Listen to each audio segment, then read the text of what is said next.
ಆತ್ಮೀಯ ಸ್ಪರ್ಧಾ ಮಿತ್ರರೇ ಮತ್ತೊಮ್ಮೆ ಸ್ವಾಗತ. ಇನ್ನೇನು ಕೆಲವೇ ದಿನಗಳು ಪೊಲೀಸ್ ಪರೀಕ್ಷೆಗೆ, ಕೆಲವೇ ದಿನಗಳು, ಒಂದು ತಿಂಗಳು, 30 ದಿನದ ಮೇಲೆ, ಒಂದು 35 ದಿನ ಟೈಮ್ ಇತ್ತಷ್ಟೇ. ಆ ಕಾರಣಕ್ಕಾಗಿ ಎಲ್ಲ ರೀತಿಯ ಸಿಲೆಬಸ್ಸನ್ನು ನೀವು ಈಗಾಗಲೇ ಅಧ್ಯಯನವನ್ನು ಮಾಡಿದ್ದೀರಿ, ಈಗ ರಿಪೀಟ್ ಮಾಡ್ತಾಯಿದ್ದೀರಿ. ಇನ್ನೂ ಸಹ ರಿಪೀಟ್ ಮಾಡಿ, ನಿಮ್ಗೆ ರಿಮೆಂಬರ್ ಆಗುತ್ತಾ, ನೆನಪಾಗುತ್ತಾ. ಕೆ ಇ ನಡೆಸುವಂತಹ ಓಲ್ಡ್ ಕ್ವಶನ್ ಪೇಪರನ್ನು ಬಿಡಿಸ್ರಿ ಸಾಧ್ಯವಾದಷ್ಟು. ಕೆ ಇ ನಡೆಸುವಂತಹ ಹಿಂದೆ ನಡೆಸಿದಂತಹ ಓಲ್ಡ್ ಕ್ವಶನ್ ಪೇಪರನ್ನು ಬಿಡಿಸಿರಿ. ಪ್ರತಿ ಸಾಲಿ KSP ಅವರು ಪೊಲೀಸಿಗೆ ಸಂಬಂಧಪಟ್ಟಂಥ ಎಕ್ಸಾಮನ್ನು ನಡೆಸ್ತಾಯಿದ್ರು. ಆದರೆ ಈ ಬಾರಿ KE ಏನು ನಡೆಸ್ತಾ ಇದ್ದಾರೆ, ಎಕ್ಸಾಮನ್ನು ಕಂಡಕ್ಟ್ ಮಾಡ್ತಾ ಇದ್ದಾರೆ. ಆ ಕಾರಣಕ್ಕಾಗಿ KE ಅವರು ನಡೆಸುವಂತಹ ಪ್ಯಾಟರ್ನ ಸ್ವಲ್ಪ KSP ಅವರು ನಡೆಸುವಂಥ ಪ್ಯಾಟರ್ನ್ಗೆ ಸ್ವಲ್ಪ ಚೇಂಜಸ್ ಇರುತ್ತೆ. ಆ ಕಾರಣಕ್ಕಾಗಿ KE ಅವರು ಯಾವೆಲ್ಲ ರೀತಿಯ ಎಕ್ಸಾಮನ್ನು ನಡೆಸಿದಾರ, ಯಾವೆಲ್ಲ ರೀತಿ ಪ್ರಶ್ನೆಗಳು ಬಂದಿದ್ದಾವೆ, ಯಾವ ಮೇಲೆ ವಿಷಯಗಳು ಬಂದಾವ ಅಂತ ನೀವು ಸಂಪೂರ್ಣವಾಗಿ ನೋಡ್ಕೋಬೋದು. ಈ ದಿನ ಏನು ಮಾಡೋಣ, ನಾವು ಯುನೆಸ್ಕೋ ಬಗ್ಗೆ ತರಗತಿಯನ್ನು ನೋಡೋಂಥ. ಯುನೆಸ್ಕೋ ಸಂಬಂಧಪಟ್ಟಂದು. ಯುನೆಸ್ಕೋ ಅಂದರೆ ಏನು, ಯುನೆಸ್ಕೋ ಯಾವಾಗ ಸ್ಥಾಪನೆ ಆಯಿತು, ಅದರ ಕೇಂದ್ರ ಕಚೇರಿ ಎಲ್ಲೈತಿ, ಮತ್ತು ಯುನೆಸ್ಕೋ ಪಟ್ಟಿಗೆ ಸೇರಿದಂಥ ಭಾರತದ ಸ್ಥಳಗಳು ಅಂತದ, ಪಾರಂಪರಿಕ ಸ್ಥಳಗಳು ಅಂತದ, ಅವುಗಳು ಯಾವುವು ಎಲ್ಲವನ್ನು ಈ ಒಂದು ವಿಡಿಯೋದಲ್ಲಿ ಸಮಗ್ರವಾಗಿ ನೋಡೋಣ, ಸಮಗ್ರವಾಗಿ ಅಧ್ಯಯನ ಮಾಡೋಣ. ಸಮಗ್ರವಾಗಿ 360 ಡಿಗ್ರಿಯಲ್ಲಿ ನೋಡೋಣ. ಸ್ಥಾಪನೆ ಆದ ದಿನ ಯಾವುದು, ಇತ್ತೀಚೆಗೆ ವಿಶ್ವ ಪಾರಂಪರಿಕ ಪಟ್ಟಿಗೆ ಸೇರ್ಪಡಿದ ಭಾರತದ ತಾಣ ಯಾವುದು, ಅದು ಎಷ್ಟನೇದು, ಭಾರತದಲ್ಲಿ ಒಟ್ಟು ಎಷ್ಟು ವಿಶ್ವ ಪಾರಂಪರಿಕ ತಾಣಗಳಿವೆ, ಇವೆಲ್ಲವನ್ನು ಈ ವಿಡಿಯೋದಲ್ಲಿ ನೋಡೋಣ. ನಿಮ್ಗೆ ಯಾವುದೇ ರೀತಿಯಾದಂತಹ ಆನ್ಲೈನ್ ಕ್ಲಾಸಸ್ ಬೇಕಾಗಿತ್ತಂದ್ರೆ, ಅಥವಾ ನಿಮಗೆ ಯಾವುದೇ ರೀತಿಯಾದಂತಹ ನೋಟ್ಸ್ ಬೇಕಾಗಿತ್ತಂದ್ರೆ, ಬುಕ್ಸ್ ಬೇಕಾಗಿತ್ತಂದ್ರೆ ಈ ನಂಬರ್ಗೆ ಸಂಪರ್ಕಿಸಿದ್ರೆ ನಿಮ್ಗೆ, ನೀವೆಲ್ಲಿ ಕರ್ನಾಟಕದಾದ್ಯಂತ ಎಲ್ಲೇ ಇರಲಿ, ನಿಮಗೆ ಮನೆಗೆ ಬಂದು ನೋಟ್ಸ ಮತ್ತು ಬುಕ್ಸ ತಲುಪುತ್ತೆ. ನಿಮ್ಗೆ ಇದು ಬಂದು ತಲುಪುತ್ತೆ. ಏನು ಯುನೆಸ್ಕೋ ಅಂದರೆ ಏನು, ಫಸ್ಟ್ಗೆ ಬೇಸಿಕ್ ಕನ್ಸೆಪ್ಟ್ ಅರ್ಥ ಮಾಡ್ಬೇಕು. ಯುನೆಸ್ಕೋ ಅಂದರೆ ಏನು, ಯುನೆಸ್ಕೋ ವಿಶ್ವಸಂಸ್ಥೆಯ ಅತ್ಯಂತ ಪ್ರಮುಖ ವಿಶೇಷ ಸಂಸ್ಥೆಗಳಲ್ಲಿ ಒಂದು. ಏನು ಕರಿತೀವಿ, ವಿಶ್ವಸಂಸ್ಥೆ, ಯುನೈಟೆಡ್ ನೇಷನ್ಸ್ ಅಂತ ಕರಿತೀವಿ. ಅದರಲ್ಲಿ ಅದರ ಅಂಡರ್ದಾಗ ಹಲವಾರು ಸಂಸ್ಥೆಗಳು ಬರ್ತಾವೆ. ಆ ಹಲವಾರು ಸಂಸ್ಥೆಗಳಲ್ಲಿ ಯುನೆಸ್ಕೋನು ಒಂದು. ವಿಶ್ವಸಂಸ್ಥೆಯ ಅತ್ಯಂತ ಪ್ರಮುಖ ವಿಶೇಷ ಸಂಸ್ಥೆಗಳಲ್ಲಿ ಯುನೆಸ್ಕೋ ಕೂಡ ಒಂದಾಗಿದ್ದು, ಇದು ಏನಾಗುತ್ತಂದ್ರೆ ಜಾಗತಿಕವಾಗಿ ಶಿಕ್ಷಣ, ವಿಜ್ಞಾನ ಮತ್ತು ಸಾಂಸ್ಕೃತಿಕ ರಂಗಗಳಲ್ಲಿ ಮಹತ್ವದ ಪಾತ್ರವನ್ನು ವಹಿಸುತ್ತೆ. ಶಿಕ್ಷಣ ಕ್ಷೇತ್ರಕ್ಕೆ, ವಿಜ್ಞಾನ ಕ್ಷೇತ್ರಕ್ಕೆ ಮತ್ತು ಸಾಂಸ್ಕೃತಿಕ ರಂಗ ಕ್ಷೇತ್ರಕ್ಕೆ ಮಹತ್ವದ ಪಾತ್ರವನ್ನು ಇದು ವಹಿಸುತ್ತೆ. ಹಾಗಾದರೆ ಇದಕ್ಕೆ ಯಾವಾಗ ಸ್ಥಾಪನೆ ಆಯಿತು, ಇದರ ಪೂರ್ಣ ಹೆಸರೇನು, ಯುನೆಸ್ಕೋ. ಹಲವಾರು ಬಾರಿ ಎಕ್ಸಾಮಲ್ಲಿ PC ಎಕ್ಸಾಮಲ್ಲಿ ಇರ್ಬೋದು, PSI ಇರ್ಬೋದು, KS ಇರ್ಬೋದು, ಈ ಹಲವಾರು ಎಕ್ಸಾಮಲ್ಲಿ ಫುಲ್ ಫಾರ್ಮನ್ನು ಕೇಳ್ತಾನೆ. ಕೆಲವೊಂದು ಬಾರಿ ಕೇಳಿದಾನೆ, ಇಂದು ಹಲವಾರು ಬಾರಿ ಎಕ್ಸಾಮ್ ನೀವು ಕ್ವಶನ್ ಪೇಪರ್ ನೋಡಿರಿ, ಆ ಕ್ವಶನ್ ಪೇಪರಲ್ಲಿ ಮೆನ್ಷನ್ ಮಾಡಿದಾನೆ ಯುನೆಸ್ಕೋದ ವಿಸ್ತರಣಾ ರೂಪ ಏನು, ಅಥವಾ ಯುನೆಸ್ಕೋದ ಫುಲ್ ಫಾರ್ಮ್ ಏನು ಅಂತ ಕೇಳ್ತಾನೆ, ಪೂರ್ಣ ಹೆಸರಿ ಅಂತ ಕೇಳಿ. ಏನು ಯುನೈಟೆಡ್ ನೇಷನ್ಸ್. ಯುನೆಸ್ಕೋ ಅಂದ್ರೆ ಯುನೈಟೆಡ್, ಯು ಅಂದರೆ ಯುನೈಟೆಡ್, N ಅಂದರೆ ನೇಷನ್ಸ್, E ಅಂದರೆ ಎಜುಕೇಷನ್, S ಅಂದರೆ ಸೈಂಟಿಫಿಕ್ ಆ್ಯಂಡ್ C ಅಂದರೆ ಕಲ್ಚರಲ್, O ಅಂದರೆ Organisation. United Nations Education, Scientific and Cultural Organisation ಅಂತ ಕರಿತೀವಿ. ಯುನೆಸ್ಕೋದ ಫುಲ್ ಫಾರ್ಮ್ ನೆನಪಿರಲಿ, ಪೂರ್ಣ ಹೆಸರು United Nations Education, Scientific and Cultural Organisation. ವಿಶ್ವಸಂಸ್ಥೆಯ ಶೈಕ್ಷಣಿಕ, ವೈಜ್ಞಾನಿಕ ಮತ್ತು ಸಾಂಸ್ಕೃತಿಕ ಸಂಸ್ಥೆ. ವಿಶ್ವಸಂಸ್ಥೆಯ ಶೈಕ್ಷಣಿಕ, ವೈಜ್ಞಾನಿಕ ಮತ್ತು ಸಾಂಸ್ಕೃತಿಕ ಸಂಸ್ಥೆ. ಕನ್ನಡದಲ್ಲಾದ್ರೆ ನೆನ್ಪಿಡ್ರಿ, ನೀವು ಕನ್ನಡದಲ್ಲಿದ್ದಾರೆ ನೆನ್ಪಿಡಬೇಕು. ಆಲ್ಮೋಸ್ಟ್ ನೀವು ಇಂಗ್ಲೀಷಲ್ಲಿ ನೆನ್ಪಿಟ್ರೆ ಈಸಿ ಆಗುತ್ತೆ. United Nations Educational, Scientific and Cultural Organisation ಕರಿತೀವಿ. ಮತ್ತು ಇದು ಸ್ಥಾಪನೆ ಆಗಿದ್ದಾವಾಗ, ಯುನೆಸ್ಕೋ ಸ್ಥಾಪನೆ ಆಗಿದ್ದಾವಾಗ ಅಂದ್ರೆ ನವಂಬರ್ 16, 1945. ನವಂಬರ್ 16, 1945ರಂದು ಈ ಯುನೆಸ್ಕೋ ಸ್ಥಾಪನೆ ಆಯಿತು. ಯುನೆಸ್ಕೋದ ಫುಲ್ ಫಾರ್ಮ್ ನೆನಪಿರಲಿ, ಇದು ನೆನಪಿಡಬೇಕು. ನೆಕ್ಸ್ಟ್ ಇದು ಅಧಿಕೃತವಾಗಿ ಕಾರ್ಯ ಮಾಡಿದ್ದು ಯಾವಾಗ ಅಂದ್ರೆ 1946ರಲ್ಲಿ ತನ್ನ ಕಾರ್ಯವನ್ನು ಪ್ರಾರಂಭವಾಗಿದ್ದು ನವಂಬರ್ 16, 1945. ಆದರೆ ಅಧಿಕೃತವಾಗಿ ಕಾರ್ಯ ಮಾಡಿದ್ದು 1946ರಲ್ಲಿ. ನಿಮ್ಮ ಎಕ್ಸಾಮಲ್ಲಿ ಕೇಳ್ತಾನೆ ಯುನೆಸ್ಕೋ ಸ್ಥಾಪನೆಯಾದ ವರ್ಷ ಯಾವುದು ಅಥವಾ ದಿನಾಂಕದೊಂದಿಗೆ ನೆನಪಿಡಬೇಕು. ನವಂಬರ್ 16, 1945ರಂದು ಯುನೆಸ್ಕೋ ಸ್ಥಾಪನೆ ಆಯಿತು. ಆದರೆ ತನ್ನ ಕಾರ್ಯಾರಂಭ ಮಾಡಿದ್ದು 1946ರಲ್ಲಿ. ಯಾವುದೇ ಒಂದು ಸಂಸ್ಥೆಗೆ ಕೇಂದ್ರ ಕಚೇರಿ, ಹೆಡ್ ಕ್ವಾರ್ಟರ್ಸ್ ಅಂತ ಇರುತ್ತೆ. ಹಾಗೆ ಯುನೆಸ್ಕೋದ ಕೇಂದ್ರ ಕಚೇರಿ ಎಲ್ಲಿತ್ತಪ್ಪ ಅಂದ್ರೆ ಪ್ಯಾರಿಸ್ನಲ್ಲಿತ್ತು. ಫ್ರಾನ್ಸ್ ದೇಶದ ಪ್ಯಾರಿಸ್ನಲ್ಲಿ ಯುನೆಸ್ಕೋದ ಕೇಂದ್ರ ಕಚೇರಿ ಐತಿ. ನಿಮ್ಗೆ ಕೇಳ್ತಾನೆ ಯುನೆಸ್ಕೋದ ಕೇಂದ್ರ ಕಚೇರಿ ಎಲ್ಲಿದೆ, ಹಲವಾರು ಬಾರಿ ಎಕ್ಸಾಮಲ್ಲಿ ಕೇಳಿದಾನೆ. ಯಾಕಂದರೆ ಇದು ವೆರಿ ಇಂಪಾರ್ಟೆಂಟ್ ಟಾಪಿಕ್. ಇದು ಯಾವುದೇ ಎಕ್ಸಾಮ್ ಇರಲ್ಲ, PC, PSI, SDA, FDA, KS ಯಾವುದೇ ಎಕ್ಸಾಮಕ್ಕೆ ಅತ್ಯಂತ ಇಂಪಾರ್ಟೆಂಟ್ ಟಾಪಿಕ್ ಇದು. ಆ ಕಾರಣಕ್ಕಾಗಿ ಈ ವಿಷಯದ ಮೇಲೆ ನಿಮಗೆ ಪ್ರಶ್ನೆ ಬಂದೇ ಬರ್ತದೆ. ಆ ಕಾರಣಕ್ಕೆ ನೆನಪಿಡಬೇಕು ನಾವು, ಯುನೆಸ್ಕೋದ ಕೇಂದ್ರ ಕಚೇರಿ ಎಲ್ಲಿದೆ. ಯುನೆಸ್ಕೋದ ಕೇಂದ್ರ ಕಚೇರಿ ಪ್ಯಾರಿಸ್ನಲ್ಲಿದೆ. ಫ್ರಾನ್ಸ್ ದೇಶದ ಪ್ಯಾರಿಸ್ನಲ್ಲಿ ಇದರ ಕೇಂದ್ರ ಕಚೇರಿ ಇದೆ. ಪ್ರಸ್ತುತ ಮಹಾನಿರ್ದೇಶಕರು ಯಾರಂತ ಕೇಳ್ತಾರೆ ನಿಮಗೆ. ಪ್ರಸ್ತುತ ಮಹಾನಿರ್ದೇಶಕರು ಅಂತ ಕೇಳಿದಾಗ ಆಂಡ್ರೆ ಔಜಲ್ ಇವರು ಯಾವ ದೇಶದವರು ಅಂತ ಕೇಳ್ತಾನೆ, ಫ್ರಾನ್ಸ್ ದೇಶದವರು, ನೆನಪಿಡಬೇಕು. ಪ್ರಸ್ತುತ ಮಹಾನ್ ನಿರ್ದೇಶಕರು ಯಾರು ಅಂತ ಕೇಳಿದಾಗ ಆಂಡ್ರೆ ಔಜಲ್, ಇವರು ಯಾವ ದೇಶದವರು ಅಂತ ಕೇಳಿದಾಗ ಫ್ರಾನ್ಸ್ ದೇಶದವರು. ಇದಕ್ಕೆ ಎಷ್ಟು ಸದಸ್ಯ ರಾಷ್ಟ್ರಗಳದಾವೆ? ಸದಸ್ಯ ರಾಷ್ಟ್ರಗಳ ಸಂಖ್ಯೆ ಎಷ್ಟು? ಪ್ರಸ್ತುತ 194 ಸದಸ್ಯ ರಾಷ್ಟ್ರಗಳದಾವೆ. 194 ಸದಸ್ಯ ರಾಷ್ಟ್ರಗಳದಾವ. 12 ಸಹವರ್ತಿ ಸದಸ್ಯರು ಇದ್ದಾರೆ. ಇದರಲ್ಲಿ ಯುನೆಸ್ಕೋದಲ್ಲಿ ಮೆಂಬರ್ಶಿಪ್ ಪಡೆದಂಥ ರಾಷ್ಟ್ರಗಳ ಸಂಖ್ಯೆ ಎಷ್ಟಂದ್ರೆ 194. ಸಹವರ್ತಿಗಳ ಸದಸ್ಯರ ಸಂಖ್ಯೆ ಎಷ್ಟಂದ್ರೆ 12. ಸಹವರ್ತಿ ಸದಸ್ಯರ ಸಂಖ್ಯೆ ಎಷ್ಟಪ್ಪ ಅಂತಂದ್ರೆ 12 ಸದಸ್ಯರ ಸಂಖ್ಯೆ ಇಲ್ಲೇ ಐತಿ.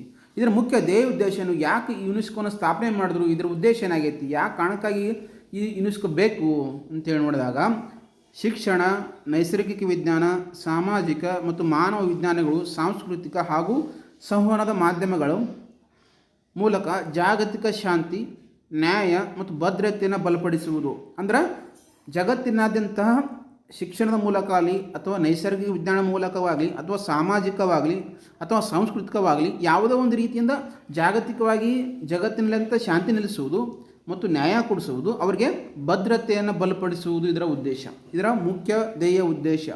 ಯುನೆಸ್ಕೋದ ಮುಖ್ಯ ಧ್ಯೇಯ ಉದ್ದೇಶ ಅಂತ ಹೇಳ್ತೀವಿ. ಒಟ್ಟು ಸಾಮಾಜಿಕ ನ್ಯಾಯ, ಜಾಗತಿಕ ಶಾಂತಿ, ಭದ್ರತೆಯನ್ನು ಬಲಪಡಿಸುವುದರ ಉದ್ದೇಶ ಅಂತೇಳಿ ನಾವು ಇಲ್ಲಿ ನೋಡ್ತೀವಿ. ನಿಮ್ಮ ಮೇನ್ ಪಾಯಿಂಟ್ ನೆನಪಿಡ್ಬೇಕು. ಸ್ಥಾಪನೆ ಆದ ದಿನಾಂಕ, ಕೇಂದ್ರ ಕಚೇರಿ, ಪ್ರಸ್ತುತ ಅಧ್ಯಕ್ಷರು ಯಾರು ಮತ್ತು ಅವರು ಯಾವ ದೇಶದವರು ಅಂತೇಳಿ. ಹೌದಾ? ಇವೆಲ್ಲವೂ ಸಹ ನೆನಪಿಡ್ಬೇಕು. ಆಗ ಭಾರತ ಮತ್ತು ಯುನೆಸ್ಕೋ ಜೊತೆಗೆ ಏನು ಸಂಬಂಧ? ಭಾರತ ಜೊತೆ ಯುನೆಸ್ಕೋ ಸಂಬಂಧ ಇರಬೇಕಲ್ಲ. ಏನು ಸಂಬಂಧ? ಭಾರತವು 1946ರಲ್ಲಿಯೇ ಯುನೆಸ್ಕೋದ ಸಂಸ್ಥಾಪಕ ಸದಸ್ಯ ರಾಷ್ಟ್ರವಾಗಿ ಸೇರ್ಪಡೆಯಾಯಿತು. ಸಂಸ್ಥಾಪಕ ರಾಷ್ಟ್ರವಾಗಿ ಏನು ಸ್ಥಾಪನೆ ಆಯಿತಲ್ಲ, 1945 ನವೆಂಬರ್ 16ರಂದು ಸ್ಥಾಪನೆ ಆಯಿತು. 1946ರಿಂದ ತನ್ನ ಕಾರ್ಯಾರಂಭ ಮಾಡಿತು. ಅದರ ಜೊತೆಗೆ ಆವಾಗೇ ಭಾರತವು ಇದರ ಮೆಂಬರ್ಶಿಪ್ಪನ್ನು ಪಡೆಯುವ ಮೂಲಕ ಸದಸ್ಯ ರಾಷ್ಟ್ರವಾಗಿ, ಸಂಸ್ಥಾಪಕ ಸದಸ್ಯರ ರಾಷ್ಟ್ರವಾಗಿ ಸೇರ್ಪಡೆಯಾಯಿತು. ಅಂದಿನಿಂದ ಇಂದಿನವರೆಗೆ ಭಾರತದಲ್ಲಿ ಸಾಂಸ್ಕೃತಿಕ ಮತ್ತು ಪ್ರಾಕೃತಿಕ ಸಂಪನ್ಮೂಲಗಳನ್ನು ಜಾಗತಿಕ ಮಟ್ಟದಲ್ಲಿ ಗುರುತಿಸುವಲ್ಲಿ ಯುನೆಸ್ಕೋದ ಮಹತ್ವದ ಪಾತ್ರ ವಹಿಸ್ತೈತಿ. ಏನು ಭಾರತದಲ್ಲಿರುವಂತಹ ಸಾಂಸ್ಕೃತಿಕ ತಾಣಗಳಿರ್ಬೋದು ಅಥವಾ ಪ್ರಾಕೃತಿಕ ಸಂಪತ್ತನ್ನು ಜಾಗತಿಕ ಮಟ್ಟದಲ್ಲಿ ಅಂದ್ರೆ ಜಗತ್ತಿನಾದ್ಯಂತ ತೋರ್ಸಾಕ ಯುನೆಸ್ಕೋ ಪಟ್ಟಿಯಲ್ಲಿ ಇದ್ರಂದ್ರೆ ಅಲ್ಲಿ ಪ್ರವಾಸಿಗರು ಜಾಸ್ತಿ ಬರ್ತಾರೆ, ಅಲ್ಲಿ ಸ್ಥಳಗಳ ಅಭಿವೃದ್ಧಿ ಆಗ್ತವೆ, ಅಲ್ಲಿ ಉದ್ಯೋಗ ಸಿಗ್ತೈತಿ. ಇವೆಲ್ಲ ಕಾರ್ಯಕ್ರಮಗಳು ಈ ಸ್ಥಳದಲ್ಲಿ ಆಗ್ತವೆ. ಆ ಕಾರಣಕ್ಕಾಗಿ ಏನಾಯ್ತಪ್ಪ ಅಂದ್ರೆ, ನಾವು ಯುನೆಸ್ಕೋದ ಸಂಸ್ಥಾಪಕನ ರಾಷ್ಟ್ರವಾಗಿ ಈ ದೇಶಕ್ಕೆ ನಾವು ಯುನೆಸ್ಕೋಗೆ ಸೇರ್ಪಡೆ ಆದ್ವಿ. ಮತ್ತು ಯುನೆಸ್ಕೋ ಭಾರತದಲ್ಲಿರುವಂಥ ಸಾಂಸ್ಕೃತಿಕ ಇರ್ಬೋದು ಮತ್ತು ಪ್ರಾಕೃತಿಕ ಸಂಪತ್ತು ಜಾಗತಿಕ ಮಟ್ಟದಲ್ಲಿ ಗುರುತಿಸಿ ಐಡೆಂಟಿಫೈ ಮಾಡ್ತೈತಿ. ಹಾಗಾದ್ರೆ ಭಾರತದಲ್ಲಿರುವಂತಹ ವಿಶ್ವ ಪಾರಂಪರಿಕ ತಾಣಗಳು ಎಷ್ಟು? UNESCO world heritage sites in India ಅಂದರೆ ಭಾರತದಲ್ಲಿರುವಂಥ ಒಟ್ಟು ವಿಶ್ವ ಪಾರಂಪರಿಕ ತಾಣಗಳ ಸಂಖ್ಯೆ ಎಷ್ಟು ಅಂತೇಳಿ ನಿಮ್ಮ ಎಕ್ಸಾಮಲ್ಲಿ ಕೇಳ್ತಾನೆ. ಇದು ಇಂಪಾರ್ಟೆಂಟ್, ವೆರಿ ಹೌದಾ? ಆ ಕಾರಣಕ್ಕೆ ಪ್ರಸ್ತುತ ಇತ್ತೀಚೆಗೆ ಅಪ್ಡೇಟ್ ಪ್ರಕಾರ ಭಾರತದಲ್ಲಿ 44 ವಿಶ್ವ ಪಾರಂಪರಿಕ ತಾಣಗಳಿವೆ. ಭಾರತದಲ್ಲಿ ಒಟ್ಟು 44 ವಿಶ್ವ ಪಾರಂಪರಿಕ ತಾಣಗಳಿವೆ. ಇವು ಮೂಲಕ ಭಾರತವು ಜಾಗತಿಕವಾಗಿ ಅತಿ ಹೆಚ್ಚು ತಾಣಗಳನ್ನು ಹೊಂದಿರುವ ದೇಶಗಳ ಪಟ್ಟಿ 6ನೇ ಸ್ಥಾನದಲ್ಲಿದೆ. ನೆನಪಿರಲಿ, ಅತಿ ಹೆಚ್ಚು ವಿಶ್ವ ಪಾರಂಪರಿಕ ತಾಣಗಳನ್ನು ಹೊಂದಿರುವ ಪಟ್ಟಿಯಲ್ಲಿ ಭಾರತ ಎಷ್ಟನೇ ಸ್ಥಾನದಲ್ಲೈತಿ? 6ನೇ ಸ್ಥಾನದಲ್ಲೈತಿ. ಪ್ರಥಮ ಸ್ಥಾನ ಯಾವುದು? ಇಟಲಿ. ಇದು ಸಹ ನೆನಪಿಡಬೇಕು. ಯುನೆಸ್ಕೋ ಪಟ್ಟಿಯಲ್ಲಿ ಅತಿ ಹೆಚ್ಚು ವಿಶ್ವ ಪಾರಂಪರಿಕ ತಾಣಗಳನ್ನು ಹೊಂದಿರುವ ದೇಶ ಇಟಲಿ. ಆದರೆ ಭಾರತವು 6ನೇ ಸ್ಥಾನದಲ್ಲಿತ್ತು. ಎಷ್ಟು ಸ್ಥಾನಗಳದಾವೆ? 44 ವಿಶ್ವ ಪಾರಂಪರಿಕ ತಾಣಗಳದಾವೆ. ನೆನಪಿಡಬೇಕೆರಡು. ಪ್ರಸ್ತುತ ಯುನೆಸ್ಕೋ ಪಟ್ಟಿಯಲ್ಲಿ ಭಾರತದ ಎಷ್ಟು ತಾಣಗಳು ಸ್ಥಾನವನ್ನು ಪಡೆದುಕೊಂಡಿವೆ ಅಂತ ಕೇಳ್ತಾನೆ, ಅಥವಾ ಭಾರತದ ಸ್ಥಾನ ಎಷ್ಟನೇದಂತ ಕೇಳ್ತಾನೆ. ಇವೆಲ್ಲವೂ ಸಹ ನಿಮ್ಗೆ ನೆನಪಿಡ್ಯಾಕೆ ಸಾಧ್ಯ ಆಗಿರಬೇಕು. ನೆಕ್ಸ್ಟ್ ಯಾವ್ಯಾವ ತಾಣಗಳು ನಿಮಗೆ ಹೇಳಿದೆ? 44 ತಾಣಗಳದಾವ ಅಂತ ಹೇಳಿ. ಆ 44 ತಾಣಗಳು ಯಾವುವು ನಿಮಗೆ ಹೇಳಿದೆ? ಸಾಂಸ್ಕೃತಿಕವಾಗಿ, ನೈಸರ್ಗಿಕವಾಗಿ ಮತ್ತು ನೈಸರ್ಗಿಕ ಮತ್ತು ಮಿಶ್ರಣ ಅಂತ ಕರಿತೀವಿ. ಅಂದರೆ ಸಾಂಸ್ಕೃತಿಕವಾಗಿ ಎಷ್ಟು ತಾಣಗಳದಾವ ಅಂತಂದ್ರೆ, ಸಾಂಸ್ಕೃತಿಕವಾಗಿ ವಿಶ್ವ ಪಾರಂಪರಿಕ ತಾಣಗಳಲ್ಲಿ 36 ತಾಣಗಳದಾವೆ. ಕಲ್ಚರ್ ಸೈಟ್ ಎಷ್ಟು ಅದಾವ ಅಂದ್ರೆ 36 ತಾಣಗಳು ಸಾಂಸ್ಕೃತಿಕ ತಾಣಗಳಾಗಿ ವಿಶ್ವ ಪಾರಂಪರಿಕ ಪಟ್ಟಿಯಲ್ಲಿ ಅದಾವೆ. ಮತ್ತು ನೈಸರ್ಗಿಕವಾಗಿ 7 ತಾಣಗಳದಾವೆ. ನ್ಯಾಚುರಲ್ ಸೈಟ್ಸ್ ಅಂದ್ರೆ ಸಾಂಸ್ಕೃತಿಕ ಅಂದರೆ ಮಾನವ ನಿರ್ಮಿತ ಮನುಷ್ಯ ನಿರ್ಮಾಣ ಮಾಡಿದಂತಹ ಸಾಂಸ್ಕೃತಿಕ ಒಂದು ತಾಣಗಳನ್ನು ಸಾಂಸ್ಕೃತಿಕ ತಾಣಗಳು ಅಂತ ಕರೀತಾರೆ. ಮಾನವ ನಿರ್ಮಿತ ತಾಣಗಳೆಲ್ಲ. ನೈಸರ್ಗಿಕ ಅಂದರೆ ಪ್ರಕೃತಿ ಸೃಷ್ಟಿಯಾದಂತಹ ತಾಣಗಳನ್ನು ನೈಸರ್ಗಿಕ ತಾಣ, ನ್ಯಾಚುರಲ್ ಸೈಟ್ಸ್ ಅಂತ ಕರಿತೀವಿ. ಈ ಮಾನವ ನಿರ್ಮಿತ ಮತ್ತು ನೈಸರ್ಗಿಕವಾಗಿ ಎರಡೂ ಕೂಡಿದನ್ನು ಮಿಶ್ರ ತಾಣ ಅಂತ ಕರೀತಾರೆ. ಸಾಂಸ್ಕೃತಿಕ ತಾಣಗಳಂದ್ರೇನು? ಮಾನವ ನಿರ್ಮಿತ ತಾಣಗಳು ಅವು ಎಷ್ಟದವ ಅಂದ್ರೆ ಸಾಂಸ್ಕೃತಿಕ ತಾಣಗಳು 36 ಅದಾವ. ನೈಸರ್ಗಿಕವಾಗಿರುವಂಥ ತಾಣಗಳು 7 ಅದಾವ. ಮಿಶ್ರ ತಾಣಗಳು ಎಷ್ಟದಾವ? ಒಂದು ಮಿಶ್ರ ತಾಣ ಅಂದ್ರೇನು? ಮಾನವ ನಿರ್ಮಿತ ಇರ್ಬೋದು ಮತ್ತು ಸಾಂಸ್ಕೃತಿಕವಾಗಿ ಮತ್ತು ನೈಸರ್ಗಿಕವಾಗಿ ಇವೆಲ್ಲವಿಂದ ನಿರ್ಮಾಣ ಆದಂಥ ಒಂದು ತಾಣ ಅಂತ ಕರಿತೀವಿ. ಎಷ್ಟದ ಆಗ ನಿಮ್ಗೆ ಕೇಳ್ತಾನೆ ಎಕ್ಸಾಮಲ್ಲಿ ಹಲವಾರು ಬಾರಿ ಕೇಳ್ತಾನೆ. ಮಿಶ್ರ ತಾಣ ಯಾವುದು? ಭಾರತದಲ್ಲಿ ವಿಶ್ವ ಪಾರಂಪರಿಕ ಮಿಶ್ರ ತಾಣ ಯಾವುದು? ಮಿಶ್ರ ತಾಣ ಅಂದರೆ ಭಾರತದ ಏಕೈಕ ಮಿಶ್ರ ತಾಣ ಚಾಂಗ್ ಚಂಡ್ ಜೋಗಾ ರಾಷ್ಟ್ರೀಯ ಉದ್ಯಾನವನ. ಚಾಂಗ್ ಚಡ್ ಜೋಗಾ ರಾಷ್ಟ್ರೀಯ ಉದ್ಯಾನವನ ಇದು ಯಾವ ರಾಜ್ಯದಲ್ಲಿ ಕಂಡುಬರ್ತದೆ ಅಂದ್ರೆ ಸಿಕ್ಕಿಂ ರಾಜ್ಯದಲ್ಲಿ ಕಂಡುಬರ್ತದೆ. ನಿಮಗೆ ಎಕ್ಸಾಮಲ್ಲಿ ಇದು ಸಹ ಕೇಳ್ಬೋದು. ಚಾಂಗ್ ಚಂಡ್ ಜೋಗ್ ರಾಷ್ಟ್ರೀಯ ಉದ್ಯಾನವನ ಯಾವ ರಾಜ್ಯದಲ್ಲಿ ಕಂಡುಬರ್ತೈತಿ? ಸಿಕ್ಕಿಂ ರಾಜ್ಯದಲ್ಲಿ. ಮತ್ತು ಇದು ವಿಶ್ವ ಪಾರಂಪರಿಕ ಪಟ್ಟಿಗೆ ಹೊಂದಿರುವಂಥ ಒಂದು ಮಿಶ್ರಣ ತಾಣವಾಗಿದೆ. ಯಾವ ವರ್ಷದಲ್ಲಿ ಇದನ್ನು ಸೇರ್ಪಡೆ ಮಾಡಿದೆ ಅಂದ್ರೆ 2016ರಲ್ಲಿ ಈ ಪಟ್ಟಿಗೆ ಸೇರಿಸಲಾಯಿತು. 2016ರಲ್ಲಿ ವಿಶ್ವ ಪಾರಂಪರಿಕ ಪಟ್ಟಿಗೆ ಸೇರ್ಪಡೆಯಾದಂಥ ಚಾಂಗ್ ಚಂಡ್ ಜೋಗ ರಾಷ್ಟ್ರೀಯ ಉದ್ಯಾನವನ ಸಿಕ್ಕಿಂ ರಾಜ್ಯದಲ್ಲಿ ಕಂಡುಬರುತ್ತದೆ. ಇದು ನೈಸರ್ಗಿಕ ಮತ್ತು ಸಾಂಸ್ಕೃತಿಕ ಎರಡೂ ಪ್ರಾಮುಖ್ಯತೆಗಳನ್ನು ಹೊಂದೈತಿ. ನಿಮಗೆ ಹೇಳಿದ ಮಿಶ್ರ ತಾಣ ಅಂದ್ರೇನು? ನೈಸರ್ಗಿಕವಾಗಿ ಮತ್ತು ಸಾಂಸ್ಕೃತಿಕವಾಗಿ ಮಾನವ ನಿರ್ಮಿತ ಮತ್ತು ನೈಸರ್ಗಿಕ ನಿರ್ಮಿತ ಆದಂಥ ತಾಣ ಇದು ಯಾವುದು? ಮಿಶ್ರ ತಾಣ ಅಂತ ಹೇಳಿ ನೋಡ್ತೀವಿ. ಆದರೆ ಇತ್ತೀಚೆಗೆ ಹಲವಾರು ವಿಶ್ವ ಪಾರಂಪರಿಕ ತಾಣಗಳು ಭಾರತದಿಂದ ಪಟ್ಟಿಗೆ ಸೇರ್ಪಡೆ ಅವು ಯಾವ್ಯಾವ 2023 ಮತ್ತು 2025 ನಡುವೆ ಯಾವ್ಯಾವ ಸೇರ್ಪಡೆ ಆದವು? ಇತ್ತೀಚೆಗೆ 44ನೇ ತಾಣಾಗಿ ಯಾವ್ದು ಸೇರ್ಪಡೆ ಆಗೈತೆ ಅಂದ್ರೆ ಮರಾಠ ಸೈನಿಕ ಭೂದೃಶ್ಯಗಳು. ಮರಾಠ ಮಿಲಿಟ್ರಿ ಲ್ಯಾಂಡ್ಸ್ಕೇಪ್ ಅಂತೇಳಿ ಕರೀತಾರೆ. ಇತ್ತೀಚೆಗೆ ಕೊನೆಯದಾಗಿ 44ನೇ ನಿಮ್ಗೆ ಕೇಳ್ತಾನೆ, ಇತ್ತೀಚೆಗೆ ಸೇರ್ಪಡೆಗೊಂಡಂತಹ ವಿಶ್ವ ಪಾರಂಪರಿಕ ತಾಣ ಯಾವುದು? ಭಾರತದಿಂದ 44ನೇದು ಮರಾಠ ಸೈನಿಕ ಭೂದೃಶ್ಯಗಳು. ಇವು ಸಹ ನೆನಪಿಡಬೇಕು. ಮರಾಠ ಸೈನಿಕ ಭೂದೃಶ್ಯಗಳು ಇತ್ತೀಚೆಗೆ ಯುನೆಸ್ಕೋ ಪಟ್ಟಿಗೆ ಸೇರ್ಪಡೆಯಾದಂಥ 44ನೇ ಸ್ಥಾನ. ಹಾಗಾದರೆ ಇದು ಎಲ್ಲಿ ಕಂಡು ಬರ್ತದಪ್ಪ ಅಂದರೆ ಇದು ಮಹಾರಾಷ್ಟ್ರದಲ್ಲಿ 11 ಮತ್ತು ತಮಿಳುನಾಡಿನಲ್ಲಿ 1 ಜಿಜಿ ಕೋಟೆ. ಇದು ಕೋಟೆಗಳ 12 ಕೋಟೆಗಳ ಒಂದು ಜಾಲ ಆಗೈತಿ. 12 ಕೋಟೆಗಳ ಜಾಲ ಆಗೈತಿ. 12 ಕೋಟೆಗಳಲ್ಲಿ 11 ಕೋಟೆಗಳು ಮಹಾರಾಷ್ಟ್ರದಲ್ಲಿ ಕಂಡು ಬಂದ್ರೆ 1 ಕೋಟೆ ತಮಿಳುನಾಡಿನ ಜಿಜು ಕೋಟೆಯಲ್ಲಿ. ಇದು ಇಂಪಾರ್ಟೆಂಟ್, ವೆರಿ ಇಂಪಾರ್ಟೆಂಟ್, ನೆನಪಿಡಬೇಕು. ತಮಿಳುನಾಡಿನ ಜಿಜಿ ಕೋಟೆಯಲ್ಲಿ ಮರಾಠ ಸೈನಿಕ ಭೂದೃಶ್ಯಗಳಿಂದ ಒಂದು ಕೋಟೆ ಕಂಡು ಬರ್ತೈತಿ. ನಿಮ್ಗೆ ಕೇಳ್ತಾನ ಸ್ಟೇಟ್ಮೆಂಟಲ್ಲಿ ಯಾವ್ದಾದ್ರು ಕೇಳ್ಬೋದು ಅಥವಾ ಡೈರೆಕ್ಟ್ ಆದರೂ ಕೇಳ್ಬೋದು. ಇತ್ತೀಚೆಗೆ ವಿಶ್ವ ಪಾರಂಪರಿಕ ಪಟ್ಟಿಗೆ ಸೇರ್ಪಡೆಯಾದಂಥ 44ನೇ ಸ್ಥಾನ ಮರಾಠ ಸೈನಿಕ ಭೂದೃಶ್ಯಗಳು. ಇವು ತಮಿಳುನಾಡಲ್ಲಿ ಕಂಡು ಬರ್ತಾವ ಅಥವಾ ಮಹಾರಾಷ್ಟ್ರದಲ್ಲಿ ಕಂಡು ಬರ್ತಾವ. ಈ ರೀತಿಯಾದಂಥ ಹೇಳಿಕೆ ರೂಪದಲ್ಲಿ ಸಹ ನಿಮ್ಗೆ ಎಕ್ಸಾಮಲ್ಲಿ ಬರ್ಬೋದು. ಆ ಕಾರಣಕ್ಕಾಗಿ ಇವು ಸಹ ನೀವನ್ನ ಏನು ಮಾಡ್ಬೇಕಾಗ್ತೈತಿ? ನೆನಪಿಡಬೇಕಾಗ್ತೈತಿ. ಇವು ಎಷ್ಟನೇ ಶತಮಾನಕ್ಕೆ ಸಂಬಂಧಪಟ್ಟಿದ್ದಾವೆ ಅಂದ್ರೆ 17ರಿಂದ 19ನೇ ಶತಮಾನದ ಮರಾಠ ಸಾಮ್ರಾಜ್ಯದ ಅಪ್ರತಿಮ ಸೈನಿಕರ ಕಾರ್ಯಾಚರಣೆ ಮತ್ತು ಭೌಗೋಳಿಕ ರಕ್ಷಣಾ ತಂತ್ರಜ್ಞಾನ, ಶಿವಾಜಿ ಮಹಾರಾಜರ ಕಾಲದ ಯುದ್ಧ ತಂತ್ರಗಳಿಗೆ ಐತಿಹಾಸಿಕ ಸಾಕ್ಷಿಗಳಾಗಿವೆ.